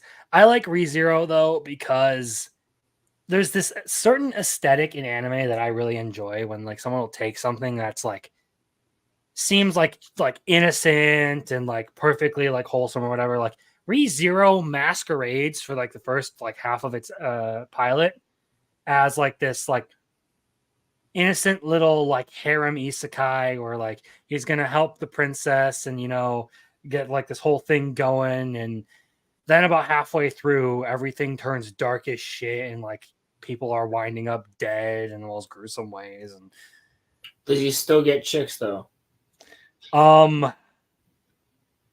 I would say watch the show and you'll understand. So yes. By season 3, he has earned the nickname that he absolutely hates of the Lollymancer. That's like a legit thing that people call him. Not because he's into that, but because, well, he's surrounded by a lot of interesting characters. Oh God. No, one is basically like his magical sidekick. One is like, you know how like chicks crushing on like the like hot high school guy, that kind of thing. And so no, there's some other. It's not like anything weird or whatever. It's generally pretty. Oh, I heard it's a great show. I mean, no, I'm talking about the Loli thing. I just always thought it was funny that the Lollymancer was the fucking nickname he got. yeah, dude. Like, I love I like. I think we talked about it, but like Bastard, that show is just like, if you wanted an 80s rock, like they literally live in Metallicana. Like if you wanted 80s rock turned into like hair metal rock turned into an anime, like that's what it is.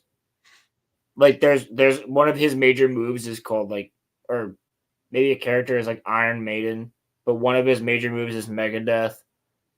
But he just gets like all the he also gets all these hot chicks all the time. Because everybody's like, yo, this guy is like the shit. No, this guy does not get all the hot chicks. Oh no, I'm not saying that that's what I'm looking for. I'm just wondering when you say harem thing, I'm like, no, it looks like a harem, but like it's not.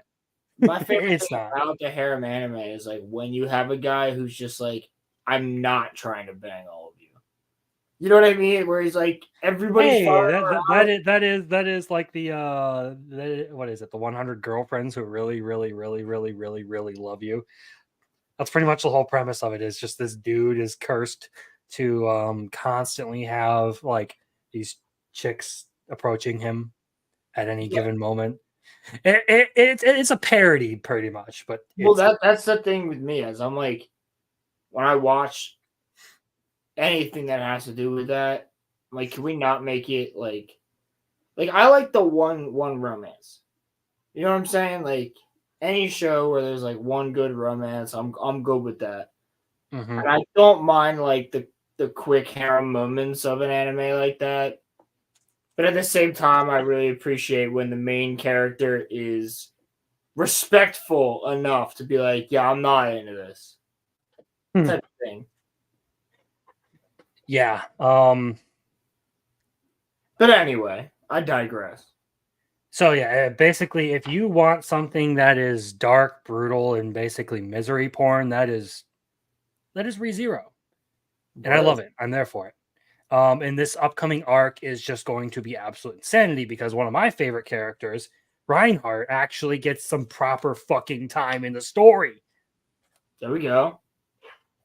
Same with Wilhelm. Wilhelm is awesome. Have you read the manga? What? You've read the manga? I read the light novels, actually. Okay, there we go. I've been reading the light novels. I am behind by like 2 or 3 volumes, and the web novel is like 3 arcs ahead of that. Shit, okay. All right. But yeah, I think that's the next video I actually want to do is the like isekai explained for normies and just go through like everything, like every possible isekai meme. Like protagonists come in multiple different flavors. You have your generic I'm a good guy, save the world types. You have the Bone Daddy, which is basically an OP skeleton who can never die and will never be defeated. You have tiny little monsters that evolve constantly and become gods, basically. You have incarnate inanimate objects like vending machines and swords. And then the 2 most terrifying groups of isekai protagonists, little girls and sex offenders. And then you have Sword Art Online. Sword Art Online is like the first one, the generic I'm going to save the world kind of protagonist. No, but Jobless Reincarnation, Konosuba, their main characters would probably get locked up for some of the shit they pulled. Really? And also, don't fuck with the little girls in anime ever. No, never. They will fuck you up. And if not, you'll be thrown in jail. Dude, they're always like Tiny Tina. You know what I'm saying? Like they're always like the either you get thrown in jail or they're the badass that will kill you. Which I appreciate. I like the kill you part. Or throw somebody in jail for doing that shit. But that's basically how they go. Like if it's not written by a nut job, for the most part. I don't know. Just from what I've seen, there is parts of there is that whole cousin thing going on in Sword Art, and I was like, "Oh, did you? Are you familiar with what Rent a Girlfriend is?" I'm familiar that it's based on an actual thing in Japan. Yeah, so the manga is like one of the worst romances ever written. Don't let anyone ever tell you otherwise, because the main character has like one redeeming moment where he's like kind of fucking nice and like helps this chick put together a film for her dying grandmother. But otherwise, it is a bunch of like will they, won't they bullshit for 300 plus chapters. And they won't. Meanwhile, like he starts out the story as an absolute fucking skis, and he's insufferable. He stalks and cyberbullies the main chick because he's pissed that she's doing her job. So this mangaka has a lot of problems. Oh yeah, he also did a self-insert section to the series where in one of the main character's fantasies, he's fucking plowing the main chick. The mangaka drew himself doing that. Anyway, that same guy has decided he wants to move on from Rent a Girlfriend and start an incest romance manga. He's going full hentai. Yeah. Basically it's like this rich dude just adopts a bunch of like children, and then on one of their birthdays decides to tell them all that they're not blood related at all, and watch the chaos unfold. And the main character is it's one of those kids, and all of a sudden like his sister has a thing for him, and every fucking one of them all of a sudden wants to like get with him. Manga's weird. Sometimes you go from really cool shit to really just awful. So basically, I know what kind of porn he watches. What are you doing, step bro? Yeah, literally. Like, you're outing yourself, my man. Well, at least he's not quite as bad as Rurouni Kenshin's author. Yeah.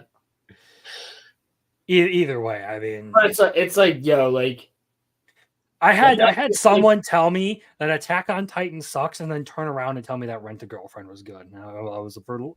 If I could reach out and strangle someone through the internet, I would have done it. Someone said that? Yeah.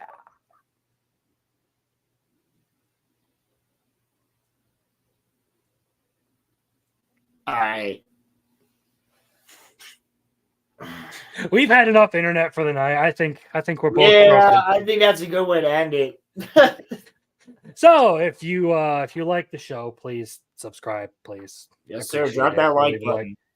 Yeah, touch the like button. You can also find me. You can see my Twitter right here in the scroll bar in the banner. And Rolo, where can they find you? Oh yeah, I mean you guys can find me. I said it last week, but you can find me on RG Energy's channel on YouTube. I'm always doing the Roller Rumcast on there. I pop on a ton of different channels as well.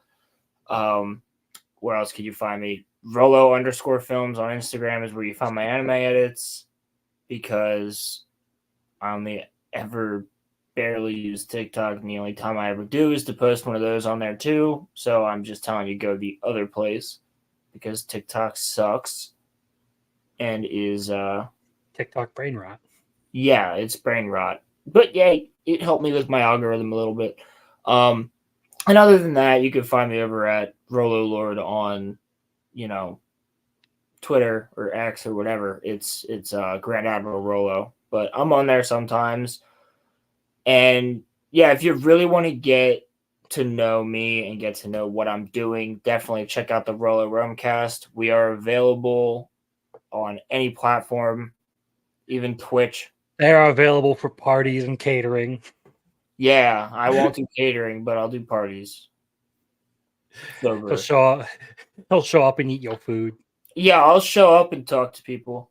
But yeah, no, that's basically it. Like, yeah, if you want to find me anywhere or you want to get to know me at all, definitely check out the Rolo Rumcast. That's the best way to really get to know what I'm about, what everybody else is about in that group. We go over all pop culture, anime, music, video games, and whatever else topics tend to come up. And then we're doing Monday Night Mayhems, which are once a month, but they always have a fun topic. And I'm working on right now setting up a really interesting topic with this really nice lady that I'm friends with. No, I'm actually just friends with her, but she's got a lot of great info up there in her noggin. So I didn't realize you knew Greta Thunberg. No, not her. Not her. All right. But But yeah, if that's it, I'm going to hit the end stream button. So thanks to anyone who even gave me a iota of their time and decided to check this out. Go check this guy over here. This one. I do the same thing all the time. Like, go check him out. He's cool. I would. The Roller Own Cast. It's a shit show, but it's fun. Oh man, organized chaos all the time, baby. So later. Hope you all enjoy.